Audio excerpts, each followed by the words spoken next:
안녕하세요. 네, 만나서 반갑습니다. 오늘은 이제 2020학년도 저희 전공 역사 설명회를 하도록 했는데요.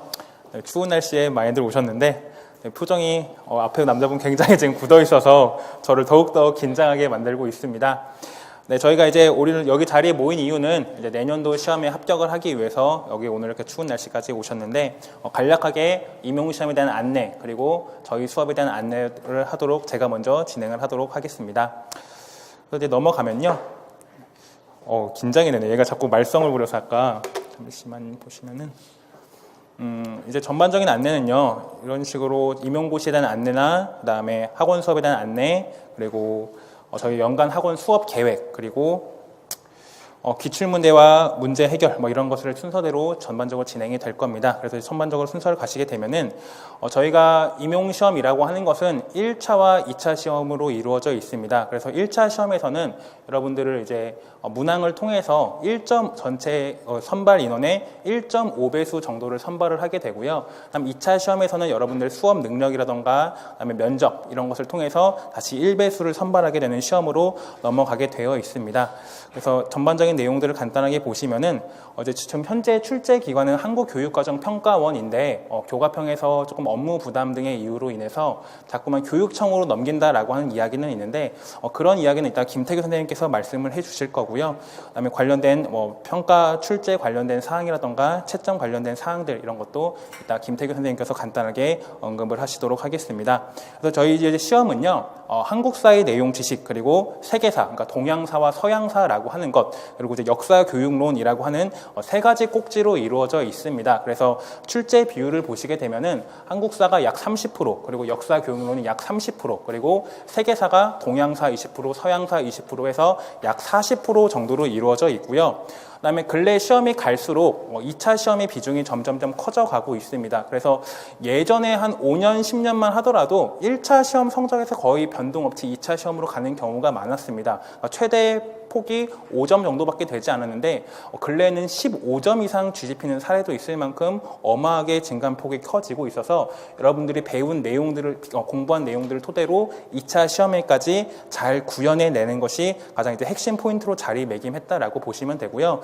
저희도 지금 1차 시험이 끝난 직후로 저도 딱 이틀 쉴 만큼 계속해서 2차와 관련된 여러 가지 특강이라던가 평가라던가 집단 토의라던가 수업 나눔이라던가 이런 것들 계속해서 진행을 하고 있는데 저도 죽을 것 같은데 아마 많은 수험생분도 굉장히 고통스럽게 하고 있지만 그래도 올해 저희 2차 시험 관련된 준비와 관련된 그런 수업들이 평가가 굉장히 좋아서 저도 개인적으로 만족을 하고 있고 그다음에 2차 시험은 아무래도 이제 강사 한 명이 모든 거를 다 이야기를 할 수는 없어요. 물론 이제 면접 강의라던가 이런 것은 1대 다로 할 수가 있지만 수업 피드백은 1대 1로밖에 할 수가 없기 때문에 저희가 조금 이제 수강에 조금 제한을 둘 예정입니다. 그래서 7월부터 11월 수업을 모든 들은 학생들에 한해서만 저희는 2차 수업을 받을 예정이고요.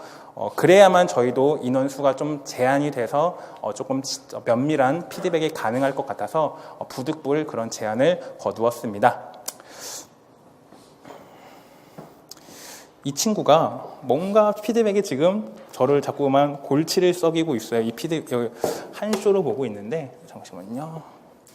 그래서 이렇게 보시면 되고 그다음에 임용 출제 문항이 올해랑 내년이랑 조금 비중이 변화하게 됩니다. 그래서 올해 같은 경우는 10점짜리 논술형 문항이 있었는데 내년도부터는 그것이 삭제가 됩니다. 근데 그거는 그 문항 자체가 이제 역사 교육론 문항이 삭제가 되기 때문에 아마 이제 역사 교육론 학습을 하는 방향에 있어서 조금 변화가 불가피할 것 같아서 이따가 김태규 선생님께서 조금 더 자세하게 말씀을 드릴 예정입니다. 이게 마우스가 여기 있으니까 그렇구나. 이렇게 보시면 되고요. 그다음 저희가 이제 카페가 있습니다. 카페.다음.넷 김구 히스토리라고 해서 저희 시험과 관련된 정보들 그리고 수업과 관련된 변동들 각종 알람 그리고 이제 Q&A 이런 게시판 등으로 운영이 되고 있는데 이제 저희 수강생들만 등업을 하고 있어요. 수강생들만 등업을 하고 있는데 수강을 하시게 되면은 저희가 이제 2차 수업을 어떻게 진행을 했는지 그리고 1차와 관련된 각종 정보들을 확인을 하실 수가 있고요. 또 비수강생 분들을 위해서 네이버 블로그라던가 인스타그램도 동일한 주소로 운영 중에 있습니다. 보도록 하고요. 그다음에 이제 저희가 이제 교재가 사실은 굉장히 좋은 평가가 많았습니다. 그래서 저희 교재에 대한 안내를 조금 자세하게 할 건데요. 먼저 이제 김태규 선생님의 역사 교훈으로는 일단 김태규 선생님 말씀을 하실 거고, 이제 저의 한국사 교재를 말씀을 드리면은 한국사 문항 같은 경우 오래 보셔서 알겠지만 굉장히 몇몇 문제가 조금 지엽적으로 나온 것들이 있습니다. 특히 뭐 사료의 빈칸을 뚫는다든지 어떻게 이런 사료에 여기다가 빈칸을 뚫을까 싶은 문항들도 있을 만큼 굉장히 조금 지엽적으로 나온 문항들도 있었고, 아무래도 저희 시험이 경쟁률이 10대 1이다 보니까 90% 이상은 떨어질 수밖에 없는 시험입니다. 그러니까 누군가를 걸러내기 위한 시험이다 보니까 문항들이 조금씩 어렵게 나오는 것들이 있어요. 그래서 저희 이제 한국사 교재를 보시면 알겠지만 조금 두껍습니다. 두꺼운데 대신 저희가 일반적으로 보는 모든 개론서의 내용들을 잘 요약해서 정리해 넣었고요. 또 교과서 8종, 고등학교 교과서의 8종과 그다음에 몇몇 중학교 교과서의 내용들, 그리고 그런 데 나오는 사료들, 그리고 뿌셈이나 이런 데 나오는 중요한 사료들을 각 주제 항목마다 예쁘게 배치를 해가지고 넣어놔서 여러분들이 1차 가장 기본적인 공부를 할 때부터 각종 사료의 내용들을 확인할 수 있고, 또 그것을 기반으로 해서 최종 시험에서까지 이 사료를 본다면 내가 여기다가 밑줄을 뚫고 싶을 것 같아, 이런 식의 문항들 점검을 할 수 있게 교재를 잘 배치를 했다라고 말씀을 드릴 수가 있습니다. 사실 작년도 교재 같은 경우는 중간중간에 오타가 있었는데 올해 교재 같은 경우는 전반적으로 다시 다 교정을 해냈고요. 또 몇몇 교과서, 특정 교과서에만 있는 내용들이 있는데 그런 내용들이 가끔 시험에 나올 때가 있어서 8종 교과서의 내용들, 그리고 중학교 교과서의 내용들까지 다 정리해서 넣었습니다. 그러니까 교과서가 많다 보니까 되게 특이한 내용들이 있어요. 예를 들면은 어떤 중학교 역사 교과서에는 고위 왕대에 남당에서 정사를 행했다라는 게 교과서 텍스트 본문 안에 들어가 있어요. 고이왕도 사실 낯선데 남당은 또 뭔데? 막 이런 식의 내용들이 있는데 그런 것들까지 다 정리를 해서 넣어서 여러분들이 실제 학습에서 조금 도움이 될 수 있도록 많은 것을 다 배치를 했고요. 아마 이 교재만 잘 보신다라고 하더라도 1차 한국사에서는 대부분 다 맞지 않을까라는 생각을 하고 교재를 만들었습니다. 그다음에 이제 동양사 교재인데요. 동양사 교재 같은 경우 제 교재가 작년에 조금 얇았습니다. 그러니까 한국인을 위한 중국사를 가장 기본 베이스로 해서 교과서의 사료들, 그리고 좀 볼만한 사료들을 배치하는 식으로 해서 조금 얇았는데 올해 같은 경우는 교재가 약 2배 정도로 두꺼워질 거예요. 근데 왜 두꺼워졌냐면은 중국사 같은 경우, 그러니까 동양사의 가장 핵심은 90%가 중국사인데요. 중국사의 내용들 사건 수를 보면은 서양사보다 사건 수가 훨씬 적어요. 또 인물 수도 적습니다. 그러다 보니까 시험에 나올 때는 특정 인물이나 사건을 가지고 굉장히 깊게 나옵니다. 그러다 보니까 관련된 내용들을 다 정리하다 보니까 조금 깊어졌어요. 그러니까 예를 들면요. 중국사 같은 경우 한 무제가 시험에 한 6번 나왔어요. 근데 올해도 나왔거든요. 근데 이제 한 무제 가지고 더 이상 물어볼 게 없으니까 올해 뭘 쓰라고 했냐면은 대산홍이라고 하는 관직수라고 났고요. 그 다음에 하서사군 중에 하나, 돈항군이라고 하는 것을 쓰는 문제가 나왔습니다. 점점 지엽적으로 나오는 문항들이 있고, 또 동양사 개론과 한국인을 위한 중국사가 너무 달달달 읽다 보니까 가끔은 몇몇 대학에서만 교재로 쓰는 중국의 역사라든지 아시아의 역사와 문화라든지 그런 책에만 나오는 것을 시험에 묻기도 해요. 그러니까 작년 문항 같은 경우에 보시면은 납속수작제라고 하는 것을 쓰라는 문항이 나왔는데 그거 같은 경우는 중국의 역사 같은 책에서만 나오는데 그런 것들을 묻기도 해요. 그래서 그런 내용들까지 총 집약을 해가지고 동양사 교재를 집필하다 보니까 조금 양이 두꺼워졌고요. 그다음에 교과서의 사료들 같은 경우는 대부분 100% 다 여기 있다라고 보시면 되고, 또 가끔은 제가 사기라던가 아니면 자치통감이라던가 이런 책들을 제가 혼자 직접 읽으면서 나올 만한 부분들을 채록해서 교재 곳곳에 실어놔서 아마 혼자 공부하실 때도 보기 괜찮을 것 같고, 특히 저와 수업을 한다라고 한다면은 여기에 나온 내용들을 잘 암기할 수 있게 여러 가지 배치를 했습니다.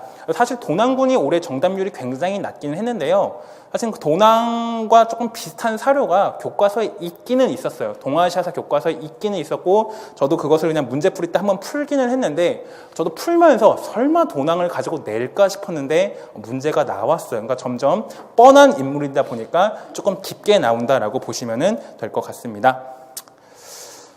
이제 저희 학원 수업에 대한 안내, 그 다음에 총괄적 학습 전략, 그 다음에 영역별 학습 전략에 대한 이야기를 간단하게 하고 넘어가도록 하겠습니다. 그래서 이제 먼저 저희는요, 일주일마다 매주 이제 형성평가 문항을 제공을 합니다. 그러니까 매일 제공을 해요. 저희가 1, 2월 달에는 수, 목, 금 이렇게 수업을 하게 되는데, 수요일 오전, 목요일 오전, 그리고 금요일 하루 종일 6시까지 수업을 하게 되는, 4시까지 수업을 하게 되는데, 그 날마다 매일 형성평가를 통해서 여러분들이 배운 내용들을 점검하도록 할 예정이고요. 또 저희는 이제 강사 선생님도 저랑 김태규 선생님 두 분이다 보니까 이제 상담도 조금 더 자주 하고 여러분들의 맞는 학습 전략도 세우라고 이렇게 상담을 해주게 되는데, 개별 면담을 통해서 여러분들 혹시 약한 부분은 무엇인지 또 강한 부분은 무엇인지 앞으로 1년 동안 어떻게 공부하면 될지를 전반적으로 안내하신다라고 보시면 되고요.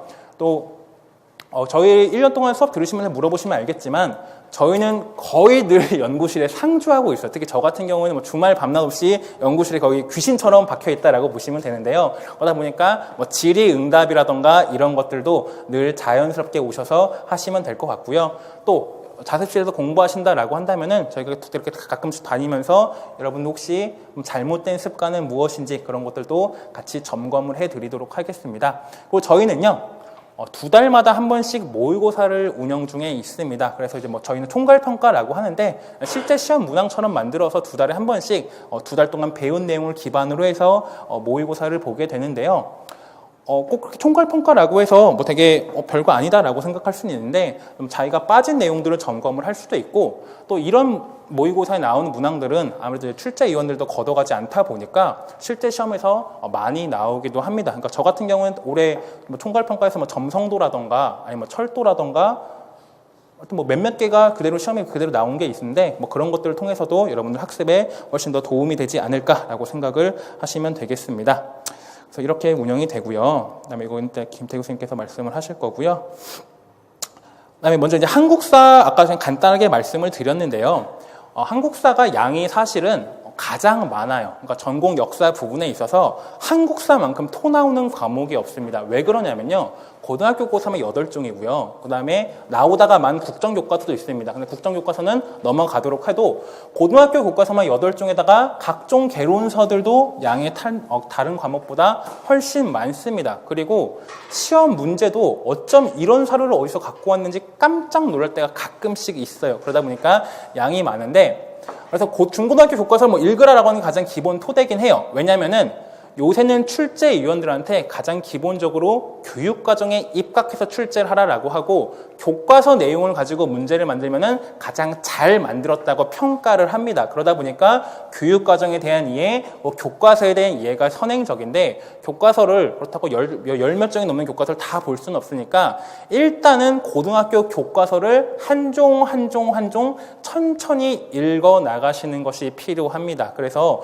일단 뭐 1, 2월 달에는 고등학교 교과서 한 종 정도만 일단 꼼꼼하게 보시면서 저희 기본 교재의 내용이나 기본 강의 내용들과 비교해 보시는 작업이 필요할 것 같아요. 그리고 교과서에 나오는 사료들은 하나도 방심하지 않고 푸시는 습관이 필요합니다. 왜냐하면 올해 시험에 봉오동 전투가 기출이 되었어요. 그런데 기출된 사료만 봤을 때는 이게 봉오동 전투인지 청산리 대첩인지 굉장히 애매하게 나왔어. 그런데 그 사료 자체가 금성 한국사 교과서에 조그맣게 실려 있었어요. 그런데 그거를 보고 봉오동 전투까지 기억한 수강생들이 많지 않았기 때문에 전국적으로 이제 정답률 자체는 굉장히 낮다라고 보시면 되는데요. 어쨌거나 교과서에 나온 내용들, 그리고 교과서에 나오는 사료들은 방심하지 않고 보시는 습관이 필요하다라고 하는 것을 말씀을 드릴 수가 있습니다. 그리고 교과서만 사실 꼼꼼하게 읽어도 조금 출제가 될 만한 내용들이 눈에 띄기도 해요. 예를 들면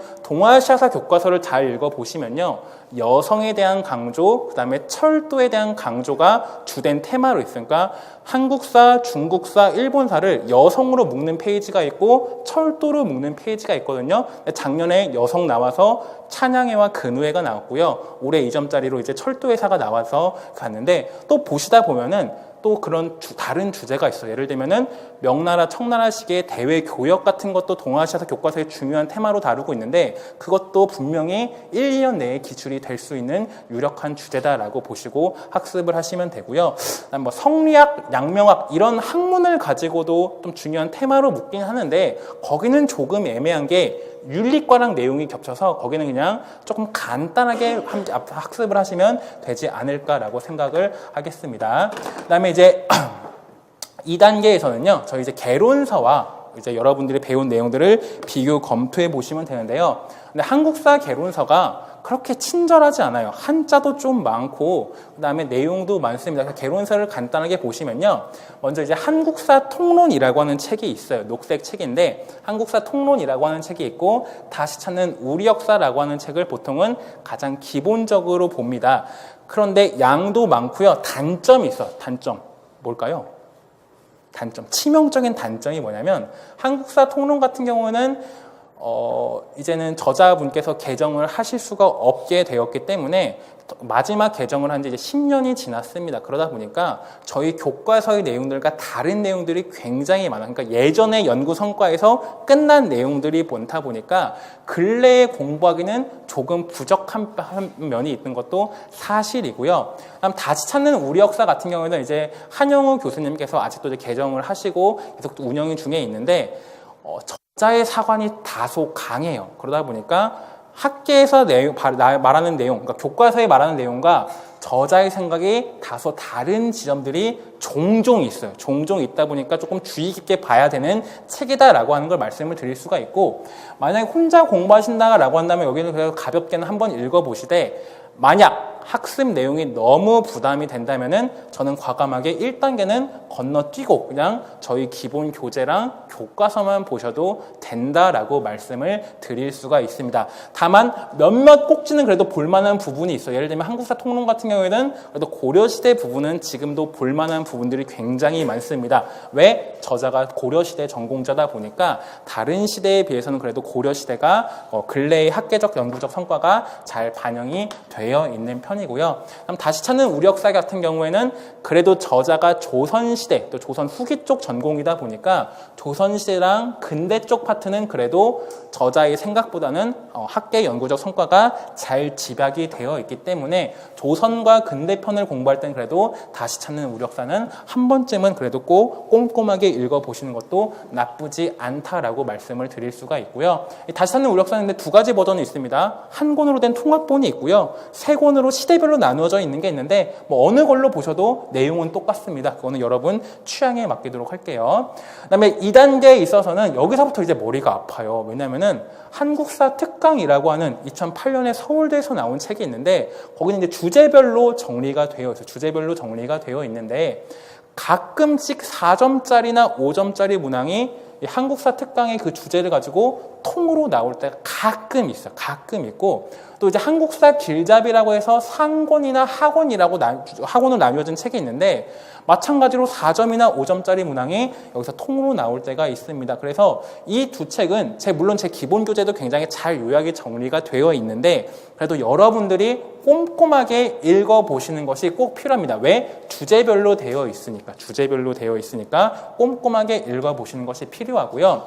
그다음에 뿌리 깊은 한국사, 세미 깊은 이야기라고 해서 1권부터 7권까지 가람기획에서 나온 책이 있습니다.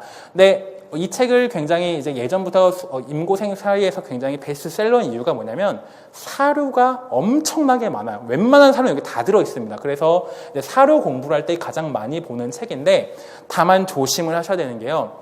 1권과 2권은 교과서의 내용과 다른 내용들이 굉장히 많이 들어있어요. 그래서 1권과 2권을 그냥 섣불리 혼자 보시면은 오개점을 일으킬 여지가 굉장히 많습니다. 그래서 1권과 2권은 그냥 여러분들이 안 보시는 것을 저는 개인적으로 권해드립니다. 그러니까 두 분 다 학계에서 굉장히 뛰어나신 분은 많은데 교과서의 내용과 다른 자신의 생각을 드러낸 부분들이 너무 많기 때문에 1권과 2권은 살짝 패스하시고요. 3권부터 7권, 근데 7권도 양이 굉장히 두꺼워요. 책이 한 권인데 55,000원인가 그렇거든요. 그래서 7권도 부담이 된다면은 살짝 밀어놓고 3권부터 6권까지는 그래도 여러분이 한 번쯤은 읽어보시기를 권해드리고요. 만약 양이 부담이 되신다라고 한다면은 제 교재 잘 요약 정리되어 있으니까 제 교재를 기반으로 해서 그냥 사료 위주로만 그냥 간략하게 보셔도 무방할 것으로 보여지고요. 그다음에 네, 뭐 그런 내용들이 있고, 그 다음에 한번 보도록 하고요. 그다음 3단계에서 이제 심화도서 내용 정리라고 해서 가끔씩은요, 그 시대에 해당 연구자들이 모여서 책을 낼 때가 있어요. 그런데 그 책을 여러분이 보는 게 아니라 저 같은 강사 선생님들께서는 꼭 한번 확인을 하시고, 또 뭐 혼자 공부한다면 한 번쯤 확인을 해야 되는 게, 가끔씩 이런 책을 내시는 학계의 젊은 연구자들 분께서 출제에 들어가시면은 내가 그 직전에 이렇게 한번 같이 썼던 책의 내용의 주제를 가지고 한번 시험에 낼 때가 종종 있습니다. 종종 있어서 그런 내용들을 한번 확인해 보는 것도 필요하시다라고 하고요. 그다음에 이제 가장 중요한 것은 이제 기출문제 분석입니다. 여러분이 혼자 공부하시든 저와 함께 하시든 가장 기본은 기출문제 분석이에요. 왜냐면은 저희가 임용 출제 진의 풀이 생각보다 그렇게 넓지가 않아요. 들어가셨던 분들이 또 들어가거나 1, 2년 정도 쉬었다가 들어가시거나 해서 반복되는 경향이 있고요. 그다음에 늘 출제에 들어가시면은 이전에 출제 문항들을 쫙 나눠주고 정답률 쫙 나눠주고 이 정도 수준으로 내라라고 교육을 하게 됩니다. 그래서 비슷한 주제들이 굉장히 여러 번 나오고 몇 년 전에 이게 나왔으면 또 재탕되는 경우가 굉장히 많습니다.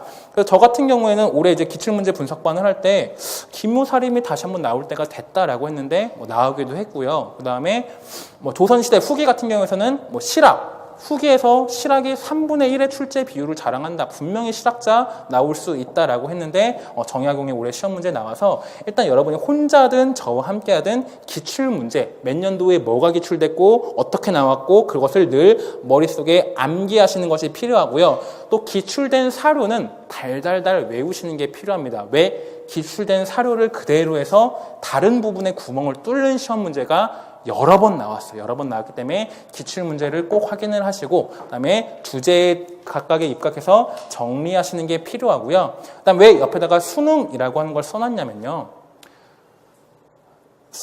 우리나라 시험 비중에서 수능이 더 중요할까요? 임용이 중요할까요? 우리나라. 수능이 훨씬 중요해요. 수능은 출제 기간이 거의 3달이고요.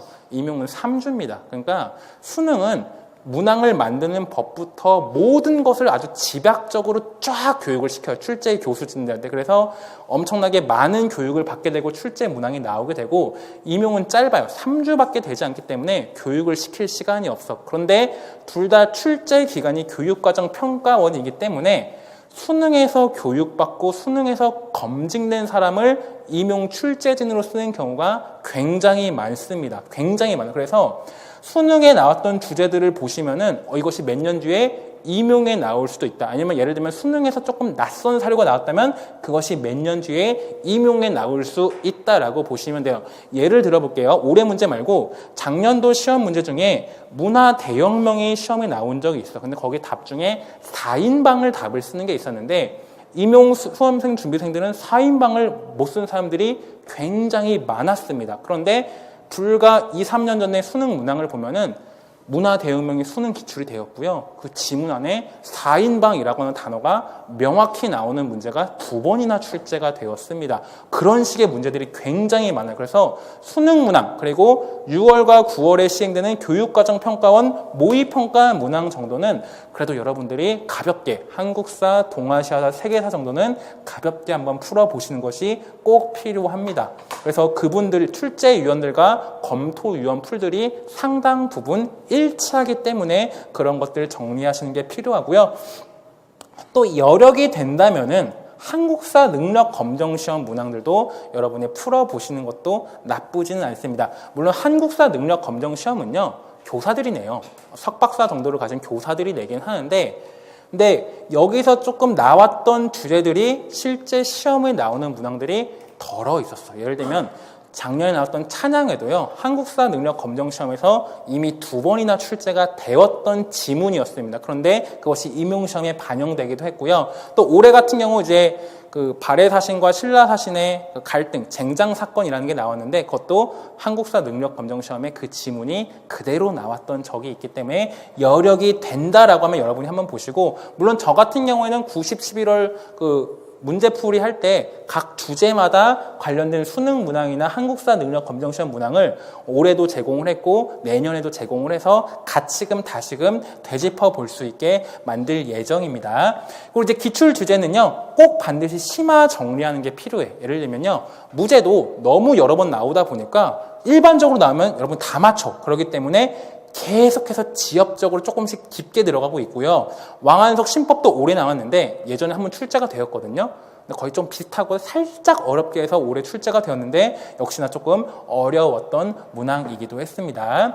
그다음에 이제 올해 한국사랑 동양사에서 가장 인상 깊었던 건 뭐냐면, 뭐 한국사만 지금 얘기를 하지만요, 사료 문항입니다. 사료 문항이 뭐냐면은 한문 사료가 원래는 매년 한 문제만 출제가 되었는데 올해는 두 문제가 나왔어요. 두 문제. 그래서 한문을 하나도 모르면은 일단 두 문제를 틀리고 시작을 해서 굉장히 불리했습니다. 그래서 여러분이 1, 2월 달에는 한자가 만약 약하다라고 한다면은 이제는 포기할 수가 없어. 두 문제가 나온다라고 한다면 너무나 중요해졌기 때문에, 근데 다 이렇게 막 어디서 끊어읽기 하고 이런 것까지 알 필요는 없는데 대략적인 단어를 보고 이것이 거란이다, 소손령이다, 이런 단어들만 유추할 수 있을 정도의 한자 암기는 꼭 1, 2월 달에 하는 것이 필요하고요. 또 교과서에 한글로 된 사료가 한문으로 나오는 경우가 굉장히 많습니다. 근래의 기출은 다 그래요. 그렇기 때문에 교과서의 사료들을 꼼꼼하게 보시면서 이것을 한문 원전 사료로 확인해 보는 작업도 필요하다라고 보시면 되고요. 제 기본 교재 그런 것도 군데군데 많이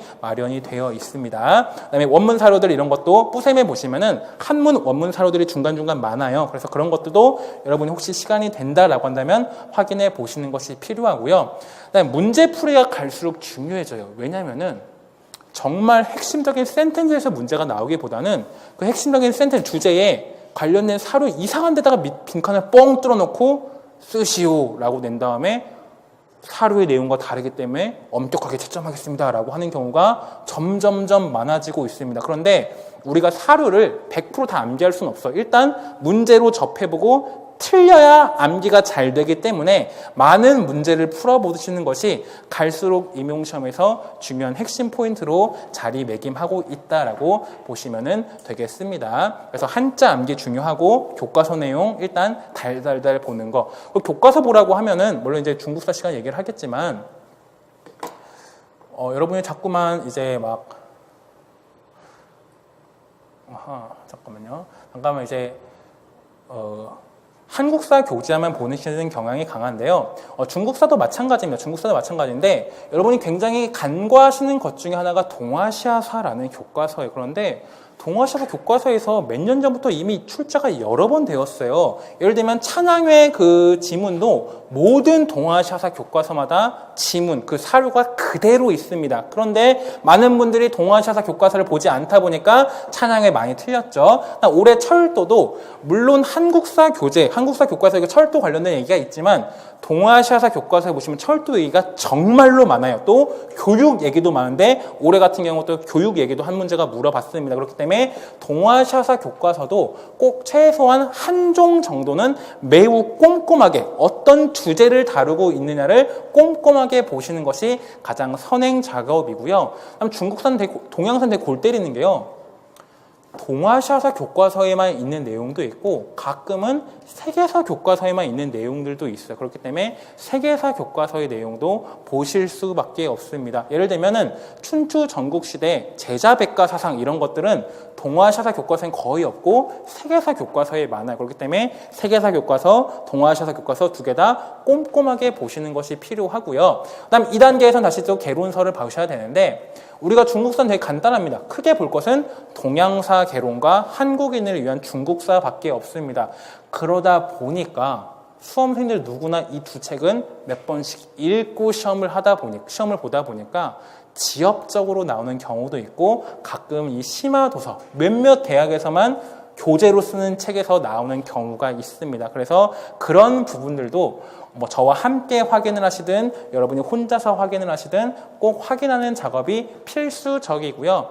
많은 분들이 되게 예상 외웠는데 아틀라스 중국사를 간과하시는 분들이 있어요, 여러분. 근데 아틀라스 중국사는요, 굉장히 얇은 지도 위주의 책이긴 한데요. 학계에서 내놓으라 하시는 분들이 모여서 쓰신 책이기 때문에 그 내용 하나하나 음미하시다 보면은 기출된 주제들을 건드리는 경우가 굉장히 많습니다. 그래서 아틀라스 중국사 그리고 일본사도 꼼꼼하게 보시는 것이 필요한데요. 근데 일본사는 약간 계륵이에요. 계륵인 게 뭐냐면은 2년에 한 번 나옵니다. 2년에 한 문제 나와요. 굉장히 열심히 하기도 애매하고 안 하자니 찜찜한 문제가 일본사인데 올해 안 나왔습니다. 그렇다면 내년에는 나올 가능성이 좀 있어요. 그렇기 때문에 일본사도 조금 보시는 것이 필요한데요. 근데 아틀라스 일본사가 부담이 되신다라고 한다면요. 교과서에 나오는 일본사만이라도 잘 보세요. 왜냐하면 일본사 문항의 90% 이상은 교과서 수준으로 풀립니다. 90% 이상은 교과서 수준으로 풀리니까 동아시아 교과서와 세계사 교과서 일본사의 내용들만 잘 정리하셔도 잘 풀 수가 있습니다. 예를 들면요. 2014학년에 만목 문제라고 하는 일본사의 동방회의라고 하는 만목 문제, 그러니까 만주와 몽고 문제를 해결하기 위한 것을 답으로 쓰는 문제가 있었습니다. 아틀라스 중국사의 텍스트를 그대로 가지고 와서 빈 칸을 뚫어서 냈어요. 정답률이 굉장히 낮았습니다. 그런데 이 만목 문제라고 하는 얘기가 그 당시 동아시아사 교과서에 있던 2007 동아시아사 교과서 같은 데를 보시면은 그 내용이 여러 번 반복돼서 나오고 있었기 때문에 교과서만 잘 보셨어도 사실은 풀 수가 있는 문항이었습니다. 그래서 아틀라스 일본사가 부담된다면은 교과서 위주로 보자라고 하시고요. 여기도 마찬가지입니다. 출제 문항 확인하세요. 특히 동양사는요. 주제나 인물이 뻔하기 때문에 반복되는 빈도가 다른 과목보다 더 높아요. 나올 만한 인물, 사건, 뻔해. 그러다 보니까 확인만 잘 하시고 그 주제들을 잘 정리하시면 되고요. 또 수능에 나왔는데 임용에 안 나온 주제들은 반드시 확인하시는 것이 필요합니다.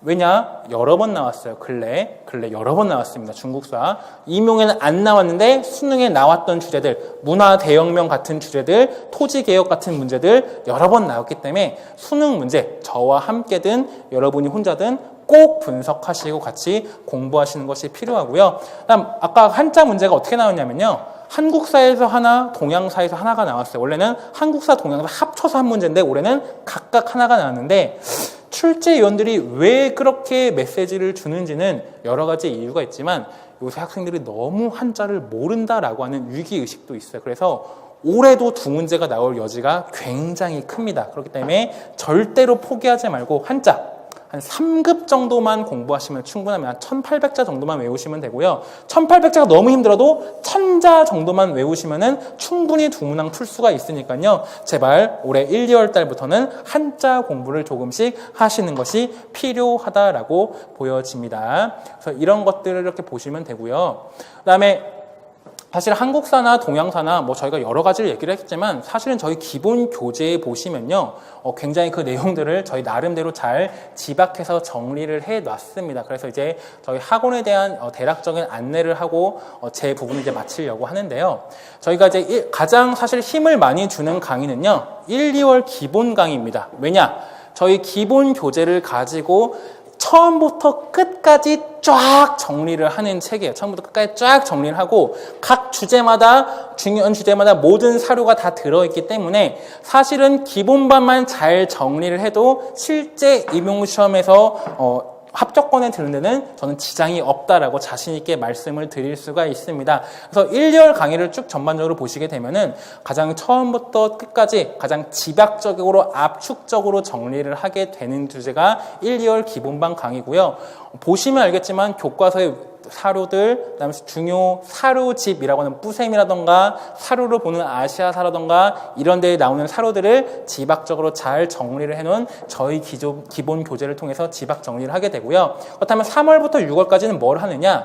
다시 1, 2월 달에 한번 끝낸 교재를 가지고 다시금 정리를 하는데 물론 1, 2월 달에 했던 내용 그대로 하진 않죠. 다시 그 부분을 심화 학습을 하는 겁니다. 그래서 기본 교재를 심화 학습하면서 개출된 주제라던가 아니면 어려운 기본 개론서의 내용들을 저희와 함께 확인을 해보는 작업을 할 거고요. 그 다음에 이때 기출문제를 다시금 정리를 합니다. 근데 기출문제를 정리한다는 게 답만 보는 게 아니라 이 주제를 가지고 또 재탕이 된다라고 한다면 어떻게 재탕이 될 수 있을까? 또 예상 문제, 만약 작년에 이게 나왔고 재작년에 이게 나왔다면 올해는 이것이 나올 수 있겠다라고 하면서 정리하는 작업까지 저희는 6월까지 쭉 마치도록 할 겁니다. 6월까지 쭉 맞춰서 예를 들면 제가 심화반 때 이랬어요. 교과서의 내용을 보니까 올해는 철도가 나올 때 됐다라고 5월부터 얘기를 했는데 나왔고요. 왕한석 같은 경우도 예전에 한번 출제가 되었는데 왕한석 예전에 청묘법 이런 걸 물어봤으면은 이제는 다른 법을 가지고 한번 물어볼 때가 됐다라고 하면서 이걸 가지고 이때도 계속 얘기를 했고 문풀 때도 여러 번 문제를 풀었습니다. 그런데 올해 마찬가지로 이렇게 왕한석 신법이 문제가 나왔으니까 여기서 이제 기출된 주제를 한번 정리하고 나올 만한 주제를 예상해 보는 시간이라고 보시면 되고요. 그다음 작년이랑 올해랑 저희가 커리큘럼 살짝 바뀐 부분이 7월, 8월입니다.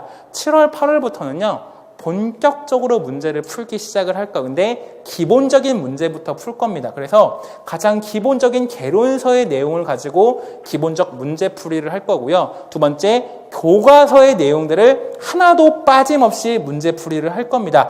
아까 예를 들면요. 올해 시험에 뉘른베르크 법을 서양사에서 나왔어요. 그런데 사실은 저희는 교과서 문제풀이 때 이걸 했습니다. 왜? 교과서에 있으니까 했어요. 그러니까 교과서의 내용들만 잘 보셔도 매년 남들과는 교과서를 꼼꼼하게 보지 않는 분들과는 다르게 두세 문제의 여유분을 가지고 갈 수 있는 여력이 나오는 것이 바로 이 교과서입니다. 그래서 이 두 개를 병행해서 같이 진행을 해서 가장 기본적인 베이스를 만들 거고요. 교과서에 나오는 사료들 이런 것도 하나도 빠짐없이 저희 문제풀이 시간에 다시금 정리를 하고 또 출전을 저희가 반드시 써놓습니다. 그래서 내가 분명 이 교과서를 봤는데 이 문항을 틀렸다라고 한다면 다시금 확인할 수 있게 정리를 맡아놨습니다.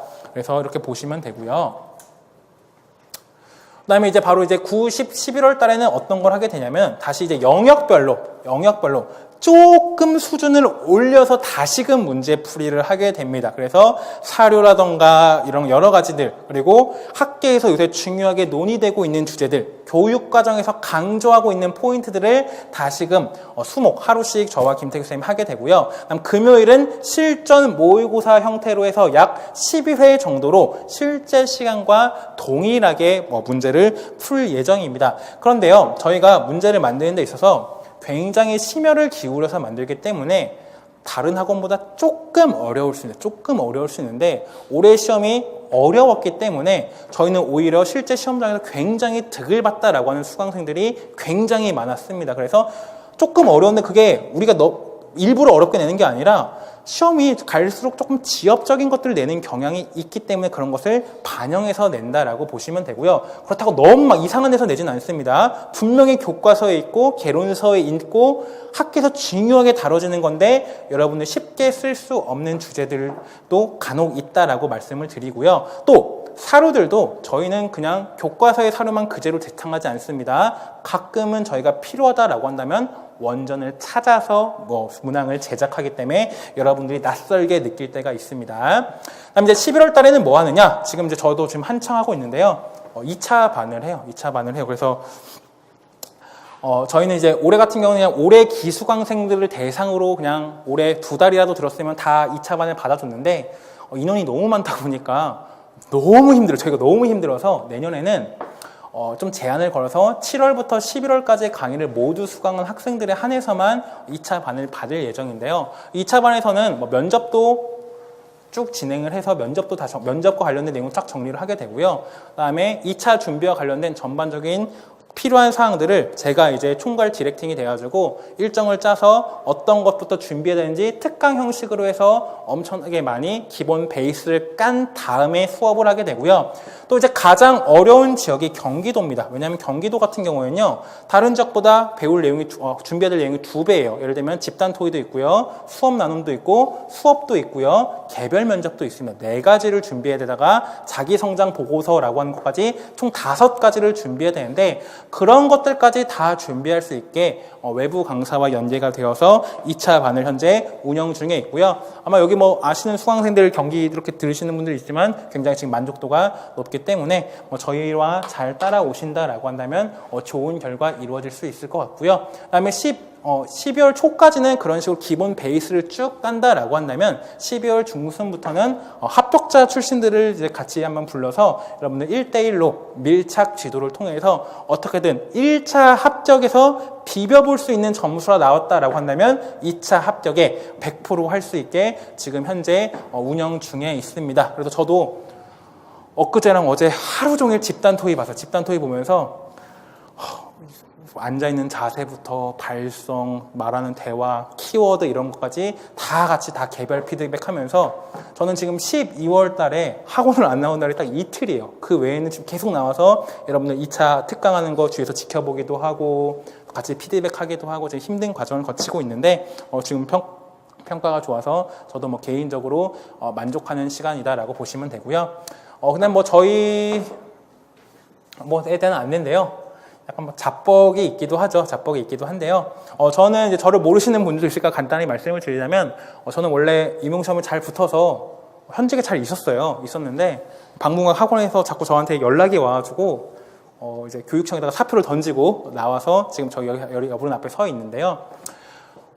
그래서 뭐 여러분들 뭐 만족도나 이런 거는 굉장히 좋으신 것 같고 저도 개인적으로 굉장히 많은 보람을 느끼고 있습니다. 그래서 이제 여러분들도 저와 함께라면은 굉장히 뭐 좋은 시간을 가질 수 있지 않을까라는 생각이 들고요. 마지막으로 책 소개만 간단하게 하고 제 시간을 마치도록 하겠습니다. 먼저 이게 말씀드린 한국사 통론이라고 하는 책입니다. 임용생이라고 하면 누구나 가지고 있는 책인데요. 마지막 개정이 된 지 10년이 넘었습니다. 학계의 내용과 다른 부분들이 점점점 많아지고 있고 교과서의 내용과 다른 부분도 점점 많아지고 있고요. 또 책 표지부터 보시면 알겠지만 한자가 굉장히 많아서 불편합니다. 불편하시다라고 한다면 스킵하셔도 괜찮고요. 그럼 다시 찾는 우리 역사. 물론 고려시대는 그래도 한 번쯤 읽어보시되 그래도 부담된다면 넘어가셔도 됩니다. 다시 찾는 우리 역사 두꺼워요. 그만큼 내용은 많습니다. 근데 저자의 개인 의견이 조금 다소 강하다라고 보시면 될 것 같고요. 아까 말씀드린 한국사 특강이라고 하는 책입니다. 임용생들 사이에서는 이것을 신판이라고 하고요. 1990년에 나온 책을 구판이라고 해요. 두 책의 내용이 완전히 다른데 구판은 이제는 볼 필요 없을 것 같고요. 신판 정도만 조금 깊게 세밀하게 보시는 것이 필요하다라고 보시면 될 것 같고요. 이게 아까 말씀드린 구판이라고 하는 책인데 심지어 절판되었기 때문에 굳이 구해서 볼 필요는 없을 것 같고요. 그다음에 이제 한국사 길잡이 상하권으로 이루어진 책인데 이거는 그래도 조금 꼼꼼하게 보시기를 권해드립니다. 왜? 가끔씩 어려운 문항이 나올 때는 이 책을 가지고 문항이 나올 때가 있어요. 예를 들면 작년에 육지면이라고 하는 것을 쓰라는 문제가 나왔는데 한국사 길잡이에 사실은 이 단어가 3번 이상 나오거든요. 그래서 이것을 가지고 쓰는 문제가 작년에 한번 출제가 되었습니다. 그리고 이제 학보셈이라고 하는 책은요. 여러 개 된다면 3권부터 7권까지 7권이 너무 두껍다 하신다면 3권부터 6권까지는 그래도 꼭 보시기를 권해드립니다. 그리고 이 책을 보라는 이유는 가끔씩 이 책의 저자분들께서 11월 달쯤에 되시면은 사라지실 때가 있기 때문에 그렇습니다. 어디로 가실지 모르겠는데 사라질 때가 있어요. 자, 그 다음에 뭐 이런 책들을 보시면 이제 이건 이제 사실은 아동용을 기획해서 나온 책인데요. 학계의 젊은 신진 연구자들이 모여서 쓴 책입니다. 미래를 보는 한국의 역사라는 책인데 이 책에 참여하신 분들 중에서도 출제위원 풀에 들어가시는 분들이 굉장히 많이 있고 그 다음에 사실 이 고대사의 내용을 보시면요. 이 고대사는 저는 꼭 보기를 권해드리는데 고대사의 내용이 한국사 통론이나 다시 찾는 우리 역사의 내용이 교과서의 내용과 다른 부분이 굉장히 많습니다. 그런데 교과서의 내용을 가장 잘 심화적으로 정리한 책이 이 책의 1권 파트예요. 학계의 내용들을 가장 잘 정리했기 때문에 뭐 혼자 공부하신다면 이 책을 한번 읽어보시길 권하고요. 저와 함께 한다면 저의 기본 교재도 다 들어가 있으니까 저희 기본 교재만 보셔도 될 것 같고 그래도 1권 정도는 꼭 한번 보시기를 권해드리고요. 그럼 3권도 괜찮습니다. 3권이 조선시대인데 3권도 읽어보시는 것을 나쁘지 않겠다라고 하고요. 그 다음 이건 뭐 넘어가고요. 그다음에 교과서가 가장 중요합니다.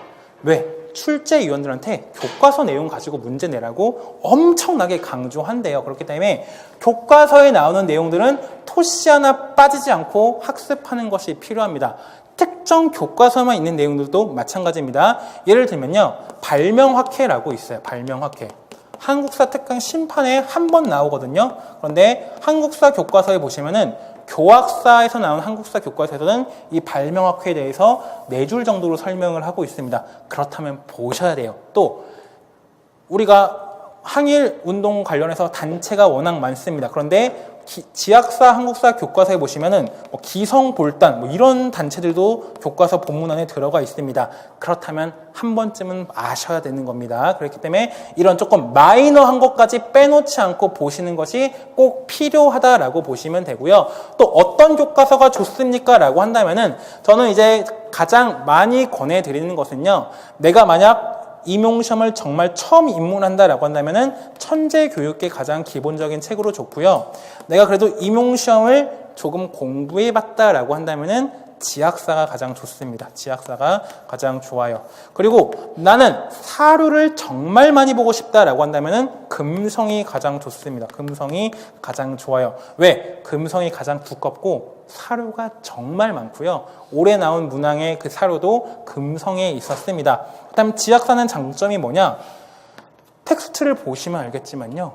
되게 어려워요. 되게 어렵고 예를 들면 2014학년에 영학당이라고 하는 굉장히 마이너한 단체가 나왔는데요. 그 영학당에 관련된 내용도 이 교과서, 오로지 이 교과서에서만 2줄로 설명을 하고 있어요. 그래서 이 지학사 교과서 보시면 알겠지만 굉장히 자세하고 깊습니다. 제 생각에는 고등학생 용어로 낸 게 아닌 것 같아요. 되게 어려워요. 근데 임용생이 보기에는 어느 정도 공부하신 분이 보기에는 지학사가 가장 좋고요.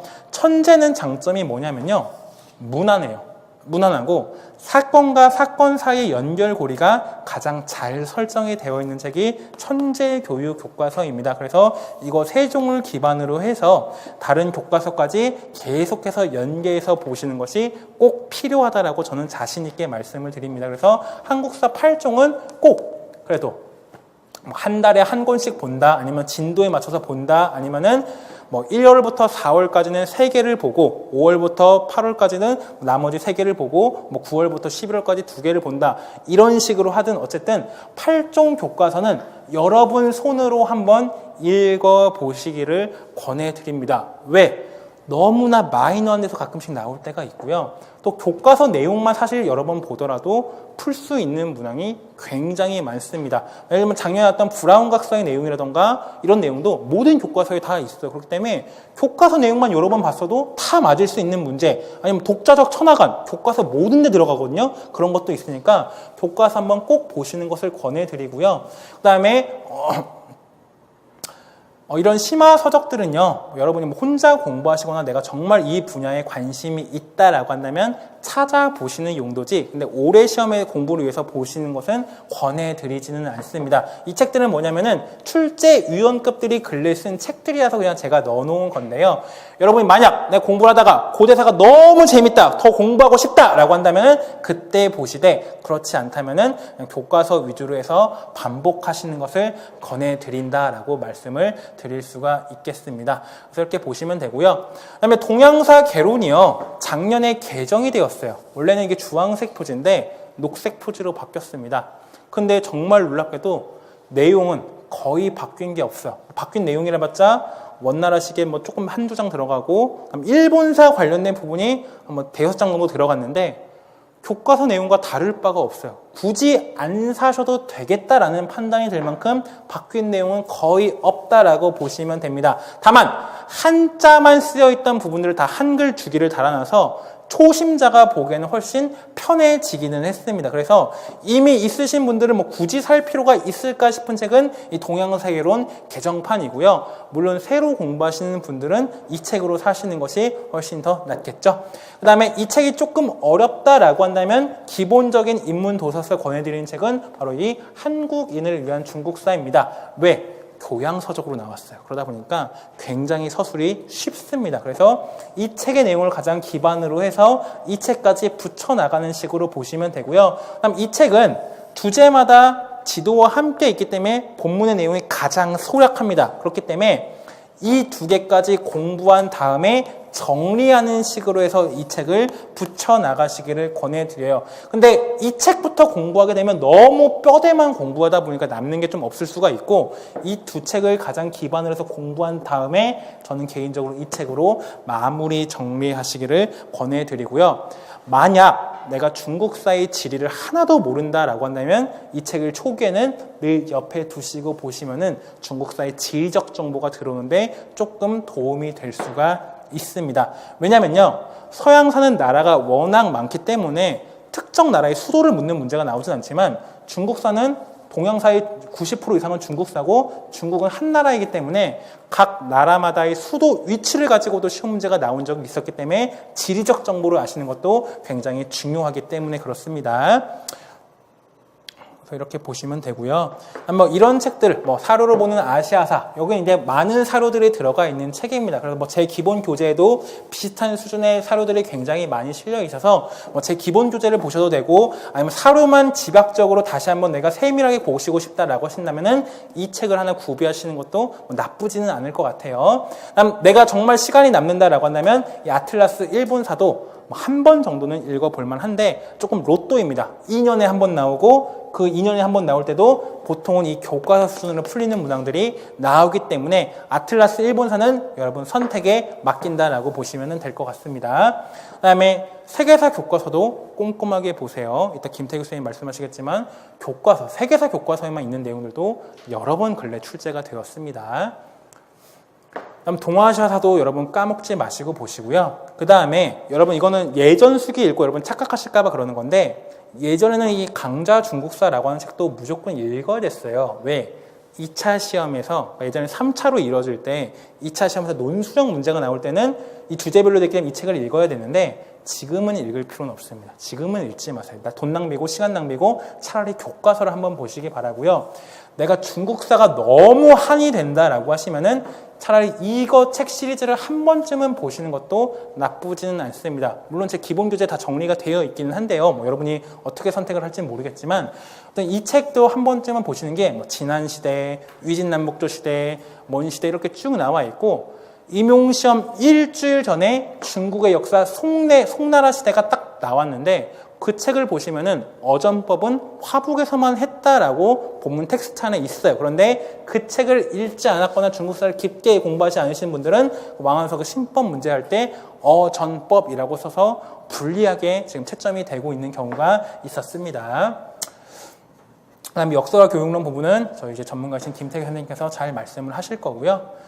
그래서 제 부분은 이런 식으로 이제 넘어가신다라고 보시면 되고요. 저희 이제 기출문제 예시라던가, 그 다음에 기출문제 저희 관련된 자료는 지금 프린트로 드렸는데, 여러분이 한번 읽어보시면서 확인하시고, 바로 이제 김태규 선생님에게 순서를 넘기도록 하겠습니다. 조금 지루하셨을 것 같은데, 들어주셔서 감사합니다. 감사합니다. 네, 안녕하십니까. 국문과학 임용고시학원에서 역사 과목 강의하고 있는 김태규입니다. 앞선 시간에 그 구용모 선생님 강의를 좀 1시간 정도 걸쳐서 들으셨을 겁니다. 간략하게 개요만 말씀드리면, 올해는 지금 전년도와는 다르게 임용고시 문항이 좀 배점이 좀 바뀌었습니다. 배점이 바뀐 것 가운데 가장 큰 핵심을 말을 하라면 채점자들의 용이성과 편리성을 위한 것이다 라고 생각하시면 되겠습니다. 채점자들의 용이성과 편리성을 위한 것이라고요. 그래서 전체 문항수가 22문항에서 23문항으로 한 문항 늘었습니다. 어떻게 늘었다고요? 22문항에서 23문항으로 한 문항 늘었다고요. 기입형 문항수와 서술형 문항수라는 문항수라든가 문항 형태 자체에는 큰 변화는 없습니다.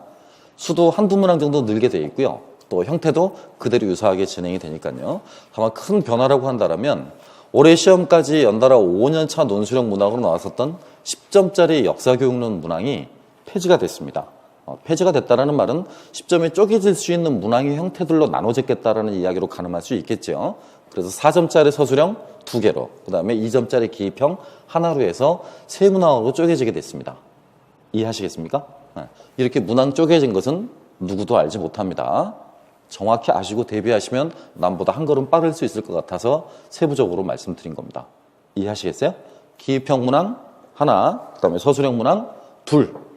2점짜리, 그 다음에 4점짜리 2개 이렇게 쪼개져서 역교로 문항이 3문항으로 쪼개진다고요. 10점짜리 논술형 1문항이. 이해하시겠어요? 그러면 당연히 이제 봐야 될 서적의 범위가 N수생들을 기준으로 하셔서요. 녹색 책, 남색 책의 비중에서 이제 갈색 책까지를 포괄해야 되고 플러스 검은 책까지도 포괄해야 된다는 걸 알 수 있어요. 서적용어로 말씀드리면 역사교육의 내용과 방법과 역사교육의 이론, 역사교육의 이해와 같은 이 3대 개론서만으로 충당되던 역사교육은 문항이 역사교육과 역사인식, 역사수업의 원리라는 이런 서적 내용까지 결합되어져서 봐야 된다는 이야기입니다. 이해하시겠습니까?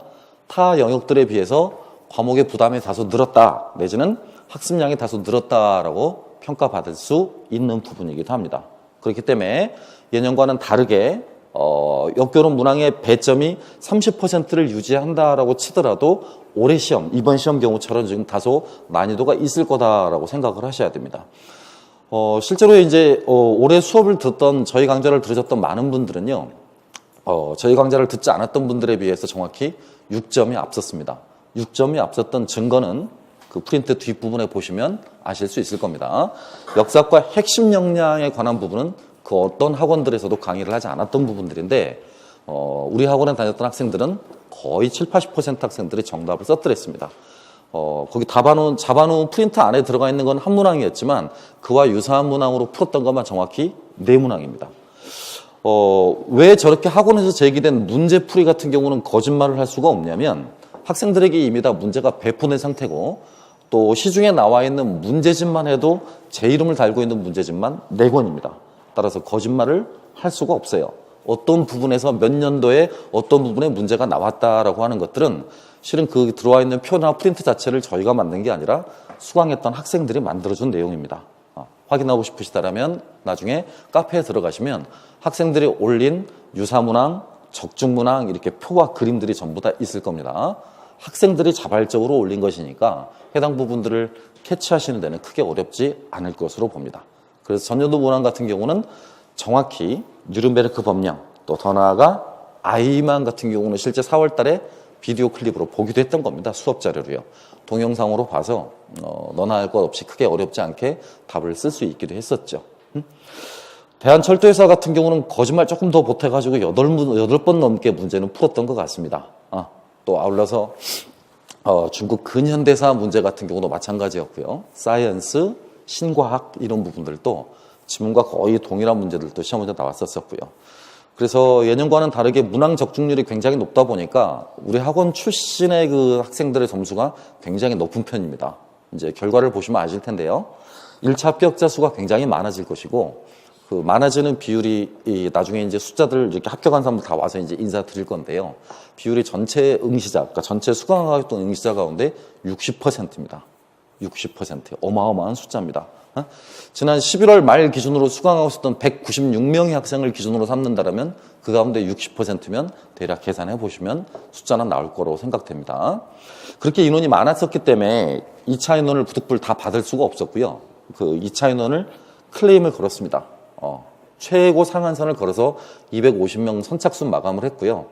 접수한 지 일주일 만에 전부 다 인원은 마감됐습니다. 그래서 지금 어제까지 나오고 있는 총 인원, 2차 수업반의 총 인원은 노량진의 교육학 선생님 학원보다도 인원이 많습니다. 정확히 지금 실제로 나오고 또 이 자리에는 지금 2차 수업을 듣고 계신 분들이 있기 때문에 과장되거나 숫자를 왜곡시키거나 그렇게 표현할 수도 없습니다. 본인들이 더 잘 알고 있기 때문이죠. 196명 지금 나왔습니다. 어제까지요.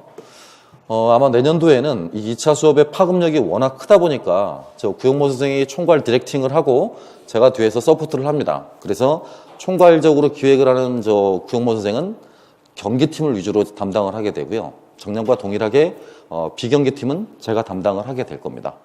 비율로 치자라면 각각 정확히 한 6대 4 정도의 비율이 돼요. 비경기 인원이 6 정도 되고요. 경기 인원이 4 정도 됩니다. 그래서 현재 지금 아까 구영모 선생님 말하듯이 12월 달 개강한 이후로 저희 둘 다 지금 딱 이틀 쉬었습니다. 제가 하루 더 쉬었는데요. 어제 하루 더 쉬었습니다. 늙어서 체력이 좀 한계가 있어서 하루 정도 더 쉬었습니다. 하지만 1차 시험 끝나고 난 이후로 지금까지 저는 3일, 그 다음에 구영모 선생님은 이틀 이렇게 쉬었습니다. 그만큼 2차에 올인을 하고 있고 2차 시험만 보더라도 타 학원 대비 굉장한 경쟁력을 가지게 될 것입니다. 토탈 12분의 외부 강사를 모셨고요. 이력은 그분들 개인에 관계된 부분이라 언급은 안 드리지만 전부 다 쟁쟁하신 분들만 모셔드렸습니다. 그래서 굉장히 지금 평가가 좋은 상황이고 학습자들도 지금 수강생들도 굉장히 열심히 하고 있습니다. 이렇게 말씀을 드리는 이유는 여러분의 일이기 때문에 그렇습니다. 여러분의 일이기 때문에요. 당장 이제 11개월 후에 여러분은 모습이기 때문에 그렇죠. 왜 제가 이 이야기부터 시작을 하냐면 대부분의 학생들은 임용고시의 시작과 끝을 1차 시험의 시작인 지금 이 시점부터 내년에 11월 말로 봅니다. 굉장히 잘못된 마인드예요. 임용고시의 끝은 언제겠습니까? 1월 23일입니다. 1월 23일. 그러니까 여러분 기준으로 2020년 1월 23일이에요. 몇 차 시험이 종료되는 날? 그렇죠. 2차 시험이 종료되는 날. 1차 시험 합격해서 2차 시험 떨어지는 사람이 50%입니다. 50%요. 그러니까 만약에 올해처럼 약 350명 정도를 뽑는다라고 친다라면 그 가운데 1차 합격자는 500명 정도가 되겠죠. 그죠? 그 가운데 또 150명이 떨어지는 거잖아요. 가정해 보셨습니까? 1차를 합격했는데 2차를 떨어졌을 때의 느낌을 가정을 해 보셨는지요? 지난 20년간 저한테 많은 학생들은 뭐라고 말들을 하냐면 죽고 싶다. 죽고 싶다. 2번 다시는 임용고시 공부하지 않고 싶다. 안 믿기시겠지만 이 2가지 문자와 메일이 저한테 가장 많습니다. 죽고 싶다. 2번 다시는 임용고시 공부하지 않고 싶다. 그게 11월 말을 목표로 했던 사람들의 공통된 특징입니다. 아시겠어요? 저희와 함께 1년 동안 공부를 하시게 된다면 시험 종료일은 언제다? 1월 23일이다. 1월 23일이다. 곧 여러분이 달려가야 될 레이스는 13개월인 것이지 11개월이 아니라고요. 이해하겠습니까? 체력 안배 잘 하셔야 되겠습니다. 아시겠죠? 다행스럽게 여러분이 응시하시게 될 2020학년도 시험까지는 TO가 크게 변동은 없어 보입니다. 그 내후년부터는 소폭 하락이 예상이 됩니다만 아직 여러분 때까지는 그래도 괜찮을 것 같으니까요. 모쪼록 학원을 다니시든 아니면 혼자 공부하시든 간에 제가 처음에 지금 강의 시작 전에 서두에 드린 이 말씀은 꼭 기억하기 바랍니다. 시험은 언제까지다? 2차 시험이 종료되는 그 내년도 1월 23일까지다. 꼭 잊지 않으셔야 됩니다. 이해하시겠죠? 네. 그러면 앞선 구문쌤 강의 내용에 뒤이어서 이제 제 섹션에 관련한 부분과 다른 내용 부분들을 좀 간단하게 언급해 보도록 하겠습니다. 잠시만요. 순서는 지금 이렇게 구성이 되어져 있는데요. 겹쳐지지 않게 구영모 선생님 설명하셨던 부분들은 건너뛰도록 하겠습니다. 자, 먼저 아까 첫 번째 부분은 설명이 좀 이루어지지 않았죠. 임용고시 출제 기구와 업무 분담인데요. 여러분 시험 때까지는 큰 무리 없이 지금 평가원 쪽에서 출제를 하고요. 평가원이 주관을 하는 기구가 될 텐데 2021학년부터는 좀 바뀌어질 가능성이 높습니다. 그래서 시도교육청에서 아마 출제 기관이 이렇게 확정될 확률이 되게 높아지고요. 시도교육청에서 석사 이상의 학위 조건을 가지고 있는 일정을 마치고 있는 현직 경험 5년에서 10년 차 교사들 사이로 출제 지진 꾸려질 확률이 굉장히 높습니다. 마찬가지 채점진도 동일한 방식으로 꾸려지게 될 것이고요. 따라서 현재와 같은 전국적 단위의 인력 풀은 여러분 시험 때까지는 유효하겠습니다만 그 내후년부터는 유효하지 않는 패러다임이 될 수도 있다는 사실입니다. 이해하시겠어요? 만약 저렇게 된다면 시도 교육청별로 문제가 같겠습니까? 다르겠습니까? 다르죠. 그 힌트를 지금 그 증거를 들어볼 수 있는 게 2차 문항에서도 시도 교육청별로 문항이 다릅니다. 특히 면접 문항 같은 경우는 구상형을 제외하고 즉답형 문항으로 주어지는 경우는 많게는 2개, 적게는 1개. 반드시 문항이 다릅니다. 이런 패턴이라면 임용고시라는 전체 1차 필기시험 문항 전체도 그렇게 될 확률도 있다라는 걸 염두에 둔다는 이야기입니다. 선생님, 지금 당장 우리한테 해당되는 이야기는 아닌 것 같은데 왜 하십니까? 그러길 바랍니다, 저도. 그러길 바라요. 여러분한테는 해당되지 않기를 바라요. 바꿔 말하면 내년에 열심히 준비하셔서 내년 한 번에 1, 2차를 다 마무리 지을 수 있기를 바랍니다. 네, 그렇게 된다면 전혀 관련 없는 내용이 되겠죠. 하지만 그렇지 않게 된다면 이런 사항도 대비를 해 두셔야 된다는 이야기예요. 무슨 말인지 아시겠습니까? 따라서 저렇게 된다면 해당 시도 교육청 내에 자리 잡고 있던 주요 국립대학교 교수들이 첫 번째 타깃이 되겠지. 출제진에. 이해하겠습니까? 예를 들면 충남이다 그러면 충남대, 공주대 이런 대학의 주요 국공립대 교수들이 주요 타깃이 될 것이고요. 또 해당 지역에서 약 5년 이상 근무를 하고 있었던 석사급 이상의 현직 교사들이 주 타깃이 되어지겠죠. 이렇게 된다면 지금처럼 이렇게 문항을 찍는 것도, 학원가에서 문항을 찍는 것도 굉장히 어려워집니다. 시도교육청별로 문항이 다양할 테니까 그런 특성으로 바뀔 수 있다라는 가능성도 염두에 두시라는 차원에서 말씀드린 겁니다. 그렇게 되면 당연히 이제 평가원의 기구가 역할이 자문기구로서만 이렇게 축소가 되어질 겁니다. 지금처럼 출제기관으로 이제 확대되는 게 아니라 자문기구로서만 축소가 되어질 확률이 굉장히 높습니다. 하지만 이렇게 변화될 수 있다라는 것이지 당장 여러분이 시험 보시는 2020학년도에는 변화가 없습니다. 다음 내용입니다. 아까 구은무 선생님 말씀하셨지만 가장 중요한 거는 저 제목에 있는 겁니다. 무엇의 비중이 점차 강화되어져 가고 있다? 2차 시험의 비중이요. 공고문을 보시면 아시겠을 텐데요. 작년까지만 하더라도 2차 시험의 최고와 최저 급간을 20점을 차이를 두겠다라고 공고가 되어 있습니다. 바꿔 말하면 100점 만점 가운데 80점을 최저점으로 삼겠다라고 공고가 나 있는데요. 올해 공고를 보시면 60점까지 내려가 있습니다. 60점. 그러니까 1차 시험이 100점이죠. 2차 시험이 100점이거든요. 근데 2차 시험의 최저 하한선을 어디로까지 낮추겠다? 60점까지 낮추겠다. 그건 바꿔 말하면 1차 시험에서 1등을 했던 사람과 1차 시험에서 꼴등을 했던 사람도 뭐가 바뀔 수 있어? 2차 시험으로? 순위가 바뀔 수 있어. 이해하시겠어? 그러니까 소위 안정컷이라는 건 존재하지 않는다라는 이야기입니다. 올해 시험 같은 경우는 이번 2019학년도 시험 같은 경우는 대략 전공은 40점대 중후반, 교육학은 10점대 중후반에서 결정되어서 아마 지역별로 소폭의 차이는 있어 보입니다만 60점에서 63점 정도 전교 합쳐서 컷이 형성될 것으로 짐작되어집니다. 이미 채점은 12월 15일부로 다 끝났습니다. 12월 3일부터 시작해서 12월 15일까지 대략 2주간에 걸쳐서 채점은 이미 다 끝난 상태예요. 그래서 대략적으로 들려오는 이야기들에 따르면 60점에서 63점 정도 점수대에 분포해 있는 것으로 나타나 있습니다. 전교 합이라고 했습니다. 이해하시겠습니까? 따라서 예년도에 비해서 컷이 대략 전공 부분에서도 4, 5점, 교육학 부분에서도 2, 3점 정도 낮아지는 하향세였다라고 보시면 되죠. 반대로 그것은 시험 문항의 변별도가 꽤나 높았다라는 이야기고 난이도도 꽤나 있었다라는 이야기가 되겠습니다. 아시겠습니까? 지난 제가 강의를 하고 있던 21년간의 그래프를 보면 쉽다, 욕먹는다, 어렵다, 욕먹는다, 쉽다, 욕먹는다, 어렵다, 욕먹는다. 이게 주기적으로 반복되는 특성을 보입니다. 이해하시겠어요? 올해 쉬웠다, 어려웠다? 어려웠다. 여러분 때는. 이것보단 다소 쉬워질 수 있다라고 생각들을 하셔야 돼요. 무슨 말인지 아시겠어요? 이런 그래프나 패턴은 노량진에서 오랫동안 강의하시지 않은 분들이라면 절대 감잡을 수 없는 부분들입니다. 잘 기억하셔야 됩니다. 잘 기억하셔야 된다고. 올해는 전체적으로 시험이 어떨 확률이 높다? 다소 쉬워질 확률은 높다. 19학년도보다는 다소 쉬워질 확률이 높다. 단 조심할 게 있다. 19학년도에 비해서 지금 20학년도 여러분이 보실 시험이 문항수가 늘었다. 또 논술형 문항도 빠지고 기평 서술형은 그대로다. 그럼 기평 서술형은 철저하게 채점자들의 키워드 중심으로 채점이 이루어지는 것이기 때문에 요구하는 답안의 깊이가 깊어질 수는 있다. 하지만 그것이 곧 난이도로 연결되는 건 아니다.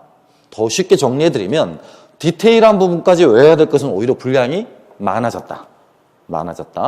하지만 전체적인 점수는 올해보다는 다소 높아질 수 있다. 이 정도로 정리하시는 게 좋을 것 같습니다. 알겠습니까? 자, 힘드셨을 테니까 지금까지 제가 얘기했던 약 13분 정도 얘기했던 걸 딱 두 가지로만 정리를 해볼게요. 두 가지로만요. 첫째, 2차 비중이 굉장히 높아지고 있다. 그리고 시험은 언제까지다? 여러분 같은 경우 20년 1월 23일까지라고요. 착각들 하지 마시라고. 아시겠죠? 지금 학원에 다니시는 분들이 2차 분들이 1차 때보다 공부를 더 많이 하고 있다는 점을 잊지 마셔. 그게 타 학원, 노량진 내의 타 학원과 우리 학원의 차이점입니다. 당장 여러분 여기 설명이 끝나고 나서 여기 또 오늘 지도를 받게 되어 있는 비경기 지역 2팀 11분이 오십니다. 수업 실현 지도를 받으러요. 굉장히 타이트하게 운영되어집니다. 저녁 10시까지 합니다. 아시겠어요? 이렇게 해야 1차에서 붙고 2차에서 떨어지는 이런 비극을 막을 수 있다고요. 아까 제가 분명히 말씀드렸습니다. 1차 떨어지셨던 분들의 전화, 문자나 메일을 통해서 가장 많은 심정적 표현을 할 때 뭐 하고 싶다? 죽고 싶다. 죽고 싶다. 응? 아마 주변 친구분들 가운데나 선후배분들 가운데 그런 분들 분명히 있으실 겁니다. 물어보셔요. 어떤 마음가짐인지. 이해하시겠어? 두 번째, 임용고시 보고 싶다, 안 보고 싶다? 안 보고 싶다. 거의 다 와서 무너졌기 때문에 안 보고 싶어들 하십니다. 얼마나 그분들 속마음이 힘들지는 저도 몰라요. 저도요. 당사자들 마음을 어떻게 100% 이해하겠습니까? 부디 여러분만큼은 꼭 시험 종료 시간이 언제인지를 명확히 인지하시길 바라고요. 그다음 두 번째, 전년도에 비해서 올해 같은 경우는 문항수의 변화가 있다. 22문항이 23문항으로 늘었고 논술형 문항이 사라지고 기입형 문항이 줄었으며 서술형 문항이 늘었다. 서술형 문항은 5점짜리가 없어졌고 4점짜리 문항으로 단일화되어졌고요. 기입형 역시 2점짜리 문항으로만 6개. 그래서 2교시 때 4개, 3교시 때 2개 이렇게 해서 문항이 줄었어요. 그 말은 기입형에서 물어볼 수 있는 인명, 지명, 연도명, 사건명 이런 것들의 비중이 전년도에 비해서 줄었다. 하지만 배경, 목적, 의의, 영향 등을 문장으로 써야 되는 서술형의 비중이 늘었다. 따라서 전체적으로 내용량은 줄었을지 모르지만 깊이는 훨씬 있어지게 된다. 깊이는 훨씬 있어지게 된다. 이게 올해 예상되는 출제 포인트예요. 굉장히 중요한 부분들이니까 잘 기억들 하셔야 돼. 무슨 말인지 아시겠습니까? 그럼 이런 상황이라면 무엇보다 중요한 게 내가 임용고시 공부를 하면서 해야 될 교재가 가급적이면 휴대가 편하고 하나의 책으로만 해결되면 굉장히 효과적이겠죠. 바꿔 말하면 최고의 단권화 교재가 필요하다고요. 그를 위해서 구영문 선생님이랑 저랑 집필 계획이 지금 거의 1년 반 넘게 소요가 된 서적들이었습니다. 아까 잠깐 설명해 드렸을 텐데요. 새로운 서적이 있었었죠? 네, 이 부분인데요. 각각 저희는 2명이서 팀 티칭을 하고 있기 때문에 구영문 선생님께서 한국사와 동양사를 강의하시고 제가 역사교육과 서양사를 강의합니다. 그래서 1월날 같은 경우는 수목금 이렇게 3일로만 진행이 되고요. 수목은 오전 타임에만, 그래서 오후 타임에는 남아서 전부 다 자습들 하셔야 됩니다. 자습들 하시는 거 전부 다 감독도 할 거고 그 시간에 질문도 받을 거고 물어보는 거 있으면 정답도 처리해 드릴 거고 개별적인 상담도 진행이 될 거고요. 금요일은 오전, 오후 강의를 다 들으셔야 됩니다. 그래서 오전에 제가 강의하고 오후에 구영문 선생님이 강의하고요. 그 다음에 3, 4, 5, 6 심화반은 4일 수업입니다. 이건 제가 지난 20년간 꼭 유지해왔던 기본 실라버스인데요. 기본 실라버스의 가장 큰 장점은 뭐냐? 매일매일 성실하게 학원에 나와서 공부할 수 있도록 만들어준다는 겁니다. 그래서 교육학 월화, 전공, 수, 목, 금, 토 이렇게 수업을 편성해놨습니다. 물론 전부 다 오전에 끝납니다. 1시에 끝나요. 그러니까 굉장히 규칙적인 수험 생활이 유지가 가능해집니다. 다시 3일 편제로 돌아가는 건 9, 10, 11월 달 3개월입니다. 그때는 아시다시피 문제풀이 관련해서 학생들이 스터디를 많이 조직을 하기 때문에 스터디를 운영해 나갈 수 있는 날짜 하루를 빼드리느라고 3일 체제로 돌아갑니다. 따라서 1년 실라버스 가운데 우리 학원 같은 경우는 1, 2월, 그 다음에 9, 10, 11월 이렇게 5개월은 3일로 유지가 되고요. 3, 4, 5, 6, 7, 8, 6개월은 4일로 이렇게 유지가 되어집니다. 시간표는 변동 없습니다. 수, 목, 금, 토 이렇게 4일로 유지가 되어집니다. 물론 경우에 따라서 보강을 할 때도 있습니다. 보충 강의는 2주 전에 별도로 공지를 해드릴 것이고요. 보시고 있는 서적은 4섹션으로 나눠질 가운데 첫 번째 기획된 시리즈물입니다. 시리즈물, 선생님을 위한 시리즈물인데요. 1, 2, 3, 4로 기획되어 있습니다. 1이 역교고요. 역사교육론이고 2가 한국사고요. 3이 서양사, 4가 동양사입니다. 그래서 이제 최종 개정판이 나왔기 때문에 내년 이후에 나오는 직무판 서적들은 저기 내용이 부분적으로 첨가만 되어지지 전면적으로 바뀌는 경우는 없습니다. 저 4권의 편제를 그대로 따라갈 거니까요. 올 1년 동안 공부하시면서 가장 중요한 교재를 꼽으라고 그러면 이거 꼽으면 되겠습니다. 여러분이 보시는 모든 수험서의 내용이 간결하게 압축적으로 잘 정리 요약되어 있어서 노량진의 향후 몇 년 동안은 저런 서적들은 돌아다니기가 어려울 것입니다. 좀 극단적으로 표현하면 학원을 안 다녀도 혼자서도 보아도 굉장히 효과적인 서적이 될 수 있을 만큼 여러분이 보시게 되는 모든 종류의 개론서, 여러분이 보시게 되는 모든 종류의 교과서 내용 단 하나도 빠짐없이 다 들어가 있습니다. 출간 시기는요, 현재 지금 막바지 작업이어서 다음 주입니다. 그러니까 크리스마스를 전후한 즈음에 4권이 전부 다 출간이 될 겁니다. 그러니까 4권을 그때그때 구입하셔서 살펴보시면 되겠습니다. 아직 학원 측하고 이야기를 안 했는데요. 1, 2월 수강하시는 분들에 한해서 좀 다만 몇 %라도 할인할 수 있도록 잘 설득해 보도록 하겠습니다. 그래서 첫 번째 기획물인 선생님을 위한 역사교육론 시리즈는 토탈 6권의 내용이 압축적으로 정리되어서 키워드 중심으로 들어가 있습니다. 그래서 약 21년간 출제되었던 부분, 앞으로도 한 9년간 출제될 수 있는 부분 전부 다 포함되어 있습니다. 빠진 부분은 단 하나도 없으니까요. 극단적으로 모든 서적들 다 안 보셔도 저 서적만 보시게 되면 기출답 다 달 수 있고요. 앞으로 예상되는 문항들 답도 다 달 수 있습니다. 순서별로 구조도, 단원의 구조도 집어넣어놨고요.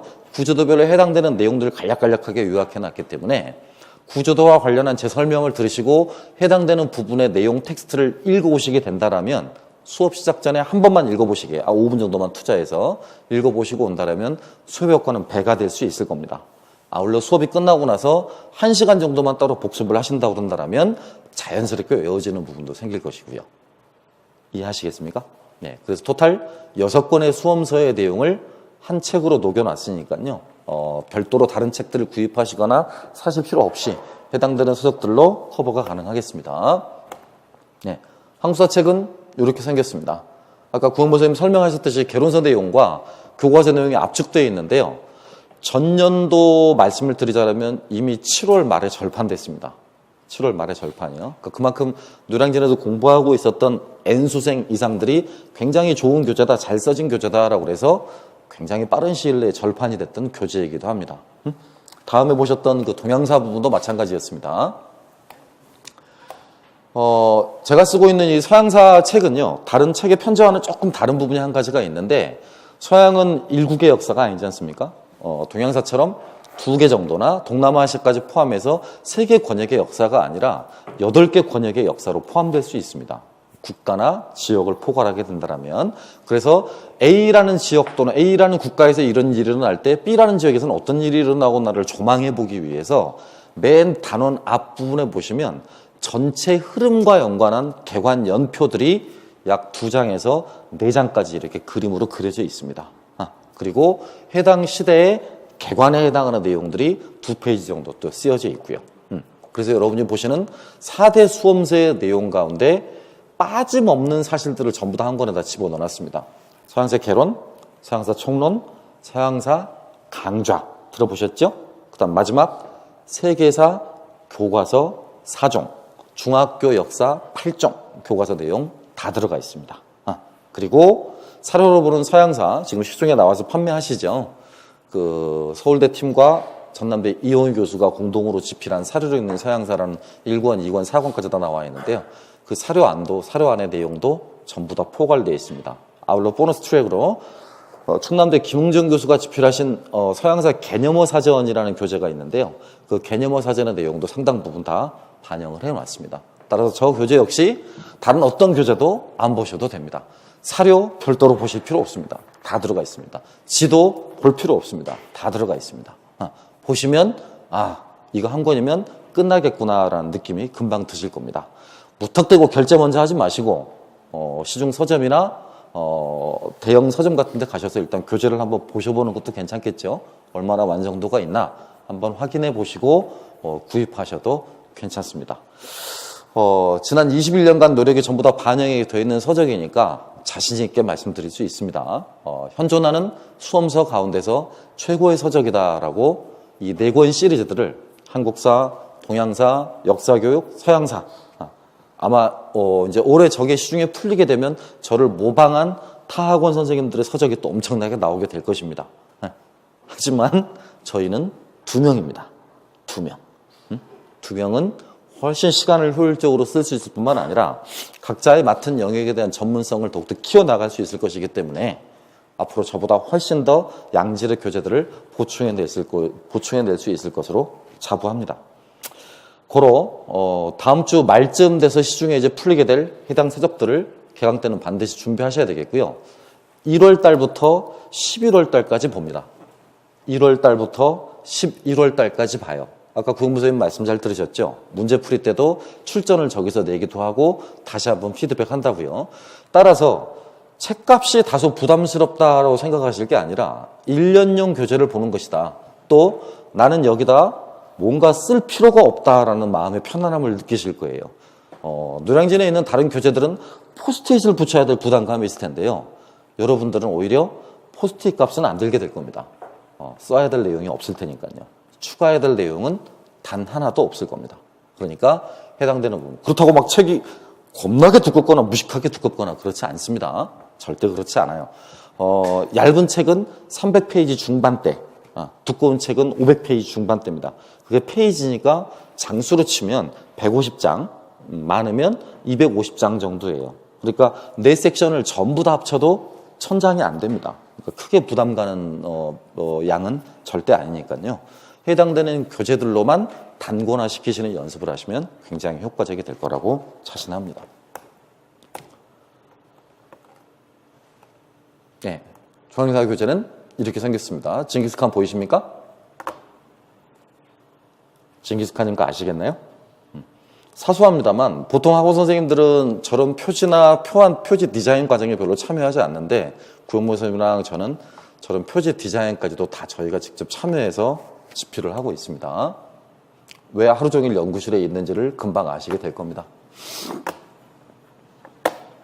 진짜 이게 문제가 있구나.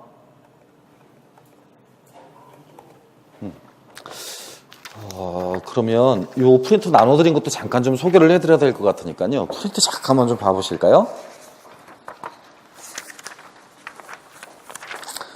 그 3페이지에 들어가 있는 연간 강의 계획 보이시죠? 그건 아까 이 PPT로 앞 시간에 구영모 선생님하고 같이 보셨던 부분이거든요.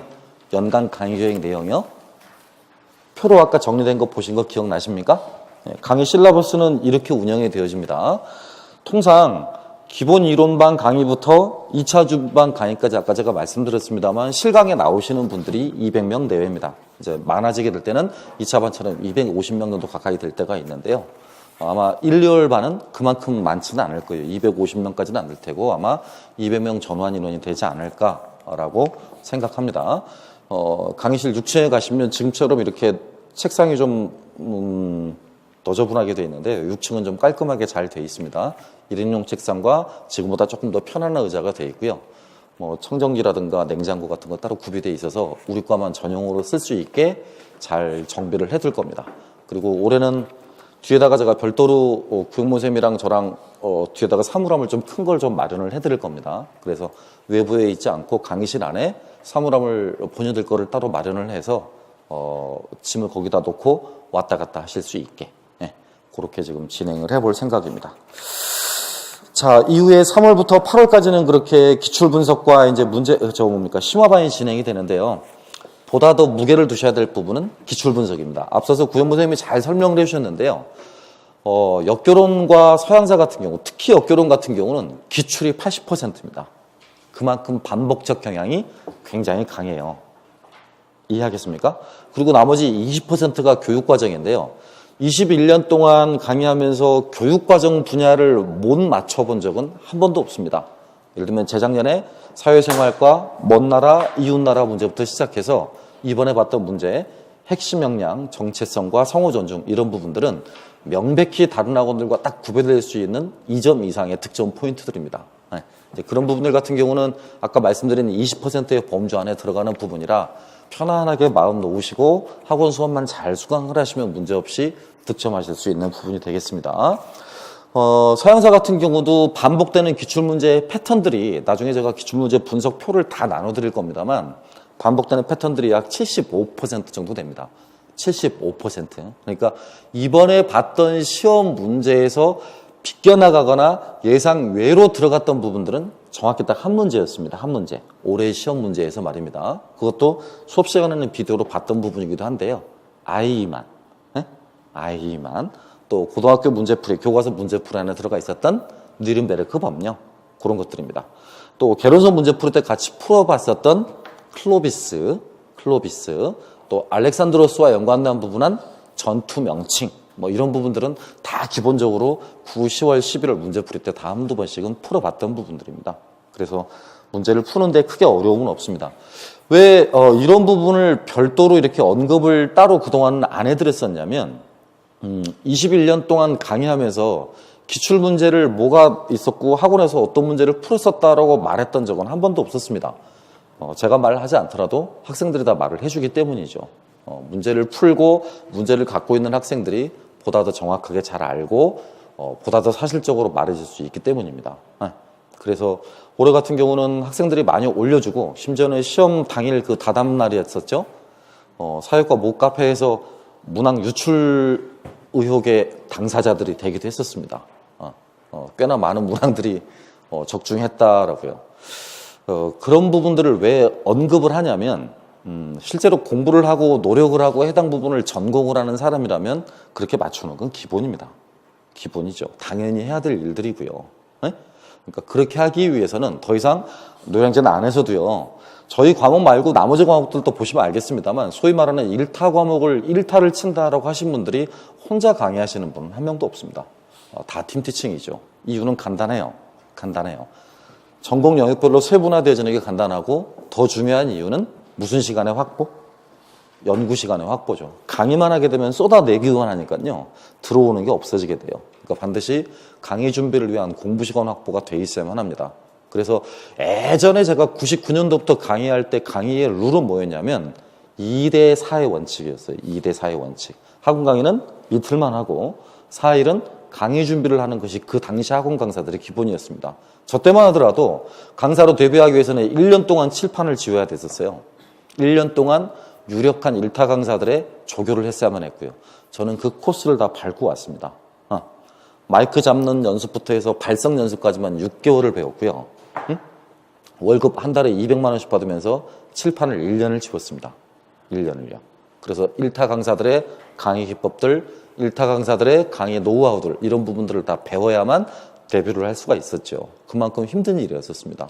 하지만 이제 최근에는 그런 부분들의 검증이 좀 안 되고 있죠. 원래 고시학원법에 따르면 고시학원 법령에 따르면 그렇습니다. 해당 부분의 전공자이거나 석사 이상의 자격 요건을 갖춘 현직 경력 5년 이상의 사람들만 강의를 할 수 있습니다. 노량진에서 그 강의의 엄격한 그 기준을 들이밀면 강사들의 80%는 퇴출돼야 됩니다. 그 강의 기준을 들이밀게 되면. 하지만 상업성이 휩쓸고 간 뒷자리에 이제 그런 강사들의 질적 기준을 따지는 건 의미가 없어 보입니다. 하지만 저처럼 이렇게 좀 그런 기준들을 지키고 있는 사람이 몇 사람 남아있는 것도 나쁘진 않겠죠. 그렇죠? 그러니까 뭐 입시학원에서 잘 나갔던 사람이 와서 고시학원 강의를 한다거나 공무원 학원에서 강의를 했던 사람이 고시학원에서 강의를 한다거나 뭐 그럴 수 있다고 저도 생각합니다. 그렇지만 모두 다 그럴 필요는 없잖아요. 어떤 사람들은 대학에서도 강의해보고 어떤 사람들은 임용고시에서 상당히 합격해도 해보고 이런 사람들이 강의하는 것도 나쁘진 않죠. 그렇죠? 다양성을 인정해야만 하는 생태계라는 점을 저도 받아들이긴 합니다만 그렇지만 살아오는 과정이 다 동일한 건 아니라는 말을 하고 싶은 겁니다. 여러분들도 꼭 그런 기준들에 따라서 남들과 동일하기보다는 내 나름의 신념을 가지고 내 나름의 교사상을 잘 그리고 생활하셨으면 좋겠습니다.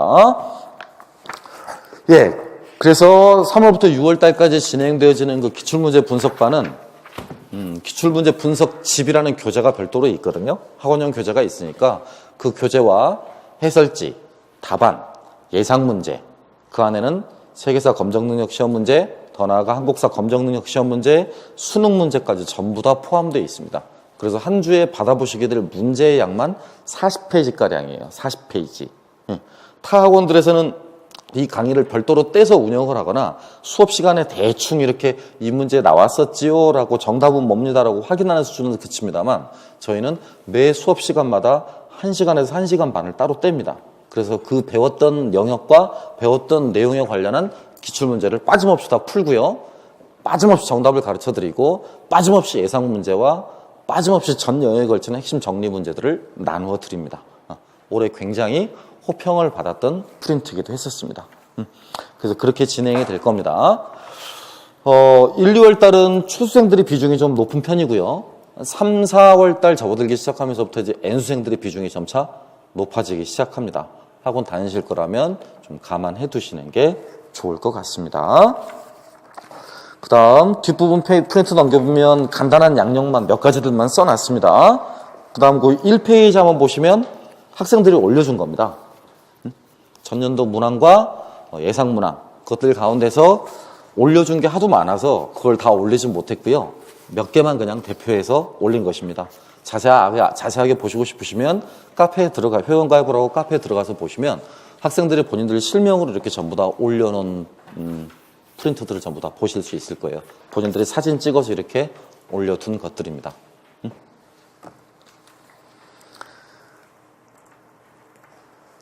네. 그 내용은 뭐 구선생님이나 제가 말씀드려야 될 내용들은 아닌 것 같으니까 각자 한 번씩 확인해 보십시오. 자, 학원 수업 운영 방안은 아까 들으셨듯이 저런 식으로 운영이 되어집니다. 장점이라고 그런다면 첫 번째 것과 두 번째 건요. 그렇죠? 특히 두 번째 것은 굉장히 장점으로 느끼시게 될 겁니다. 못해도 한 달에 한두 번씩은 전화 구형모쌤하고 이야기를 하시게 될 것이고요. 학습 상태에 관한 곤란함, 어려움, 심지어는 뭐 단권화 과정의 어려움, 책 읽는 방법, 기출문제 접근 방법 이런 것들도 전부 다 1대1로 맨투맨으로 말씀드립니다. 그러니까 마음 편하게 가주셔도 되고요. 수업이 끝나신 다음에 오후 시간은 언제든지 연구실 문이 열려 있으니까 본 학원 건물의 5층에 맨 끝 지점으로 복도를 지나서 가시면 김구 임용역사 연구실이라고 쓰여 있을 겁니다.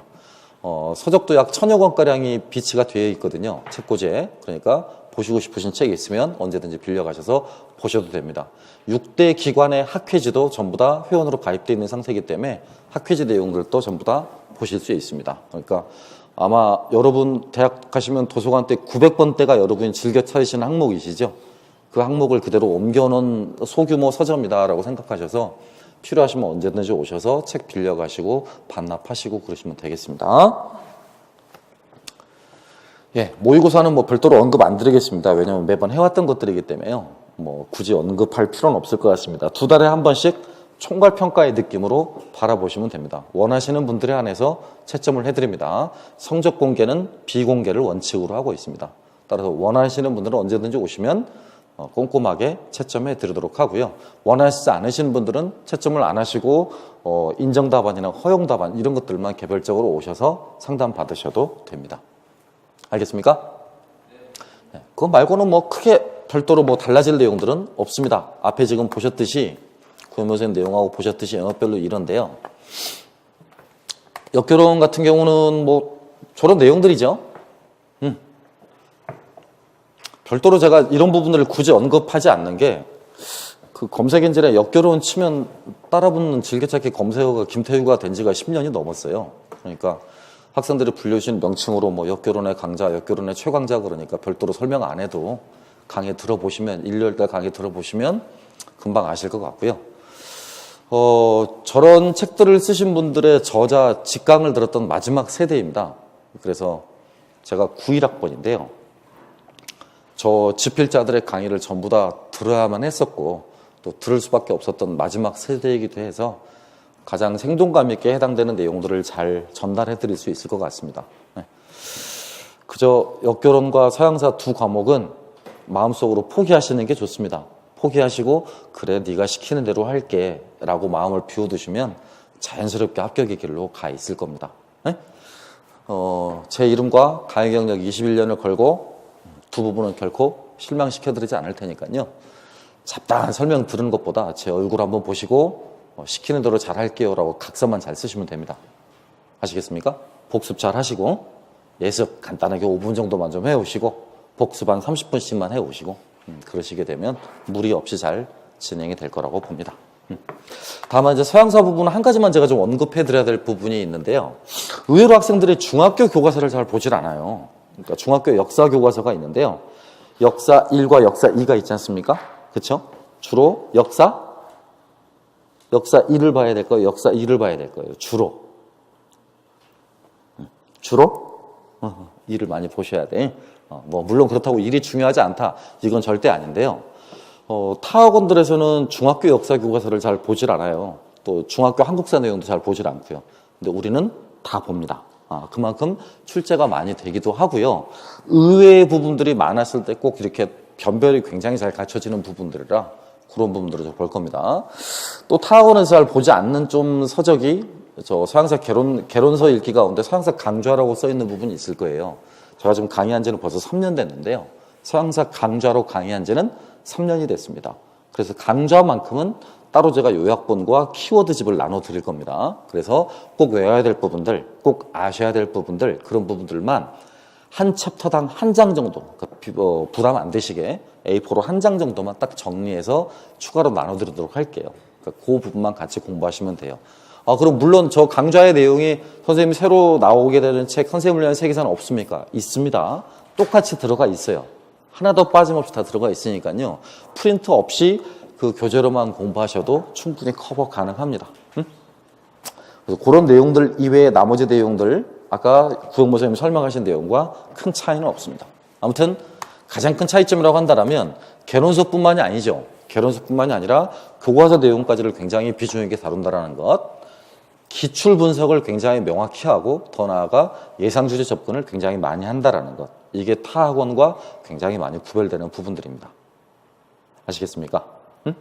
모쪼록 올해 1년 동안요, 여러분이 공부하시면서 또는 뭐 직간접적으로 학원 강의를 들으시거나 아니면 혼자서 공부하시면서 자그마한 디딤돌이 됐으면 좋겠습니다. 저나 구영모 선생님이 여러분의 디딤돌이 돼서 꼭 진출을 하시고자 하시는 교직의 길로 모두 다 나아가셨으면 합니다. 그래서 본격적인 강의는 1월 달부터 1월 9일부터 개강 때부터 이제 본격적으로 시작을 하게 될 텐데요. 아마 이 가운데서도 거의 대부분이 1, 2월 달 바로 강의를 듣게 되실 것 같으니까요. 부탁만 한 가지 드리고 마무리하겠습니다. 그 전에 이미 수험서를 구입하셔서요. 한 번쯤은 뭐 해보시라? 읽어보시라고. 수험서를 보신다. 그러니까 선생님을 위한 시리즈 4권을 구입하셔서 읽어보실 때는요. 머릿말부터 보셔야 돼. 머릿말에 그 책의 구성이 들어가 있으니까 어떤 내용들이 어떻게 편제되어 있다라는 걸 읽어보시고요. 내가 만약에 가르치는 교강사의 입장이라면 어느 정도 한 주의 진도를 나가야 이 서적을 8주, 1월 달에 걸쳐서 한 번쯤은 둘러볼 수 있겠다라고 계획을 세우셔. 이해하겠죠? 개강날 말씀드리겠지만 하지만 개강 전에 이렇게 한번 보시고 오신 분들과 개강하고 나서 보신 분들과는 이미 10걸음 이상 차이가 납니다. 그러니까 간절히 부탁드립니다. 강의를 들으실 계획이라면 서적을 미리 구입하셔서 개강 전에 미리 뭐 해보고 오라? 한 번만 읽어보고 오시라고요. 아시겠죠? 이제 코스입니다. 코스. 저희 강의를 들으신다라면 유튜브 검색을 하셔도 되고요. 여기에 김구, 임용 역사 이렇게 전공 역사 검색을 하셔도 됩니다. 그러면 이제 올해죠. 2019학년도 기출 해설을 있을 겁니다. 어제 밤까지 제가 봤었을 때 조회 건수가 2개 파일 합쳐가지고 602개, 3개 이렇게 넘어가는 걸로 보고 왔습니다. 그러니까 이걸 먼저 보셔야 돼. 뭐 하기 전에? 학원 등록하기 전에. 국내에 있는 어떤 학원을 다 등록하기 전에라도 반드시 이걸 보고요. 그리고 학원 수업을 듣도록 하시고요. 그 다음에 여러분은 지금 오늘 설명회 강좌를 들었으니까 상관이 없는데 추후 지금 강의를 설명회 참석을 못하시고 저희 강의를 듣게 되신다면 두 번째로 이렇게 설명회 강의도 꼭 보고 오셔야 됩니다. 학원 홈페이지를 들어가시거나요. 아니면 이것도 유튜브에 설명회라고 치시면 됩니다. 김구 전공역사 설명회라고 치시면 돼요. 아울러 1, 2월 달 이제 실제로 강의를 수강을 하시게 되면 수강하신 분들 안에 저희는 실명으로만 전부 다 카페 회원 가입을 받습니다. 3가지의 중요한 자료가 들어있기 때문에 그러는데요. 수업 중간중간 나누지 못해드렸던 핵심 자료가 있습니다.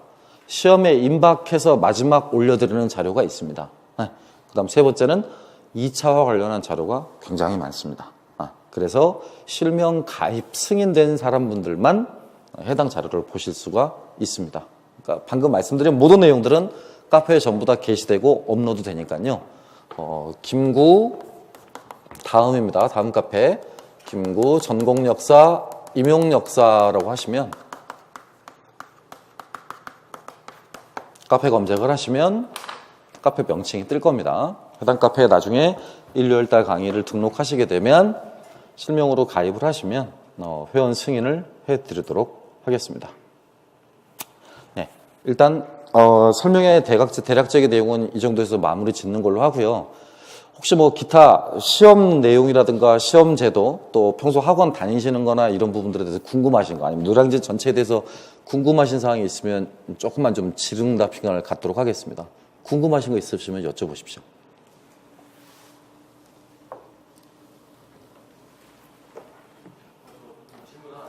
네, 말씀하십시오. 혹시 시험까지 2년이 남았는데 네. 그러면 혹시 어떻게 수강을 하고 시험까지 2년이 남으셨다고요? 네, 그럼 가장 현실적인 방안은 1, 2월 기본 강의를 일단 먼저 들으시는 겁니다. 이후에 3, 4, 5, 6은 좀 놔두세요. 기본 강의를 7월 달, 그러니까 방학하시기 이전까지 계속 복습만 하세요. 2회 정도 복습하시는 게 효과적입니다. 아까 구영모님도 말씀하셨는데요. 기본 강의만 들으시면 실제 시험에 80%는 맞출 수 있어요. 80%는. 물론 그게 우리 학원이 그렇다는 거지 나머지 노량진 학원이 모두 다 그렇지는 않다라는 건 책만 비교해 보셔도 아실 겁니다. 서적만 비교해 보셔도요. 그러니까 서적 내용이 빠짐없는 강의를 들으셔야 돼요. 그래야만 기본 강의로만 들어도 시험에 80% 이상을 맞출 수 있습니다. 광고 같아서 제가 말씀 안 드리려고 했는데요. 1, 2월 기본 강의 최다 인원입니다. 저희 강의가요. 뭐 인강도 그렇고 실강도 그렇고요.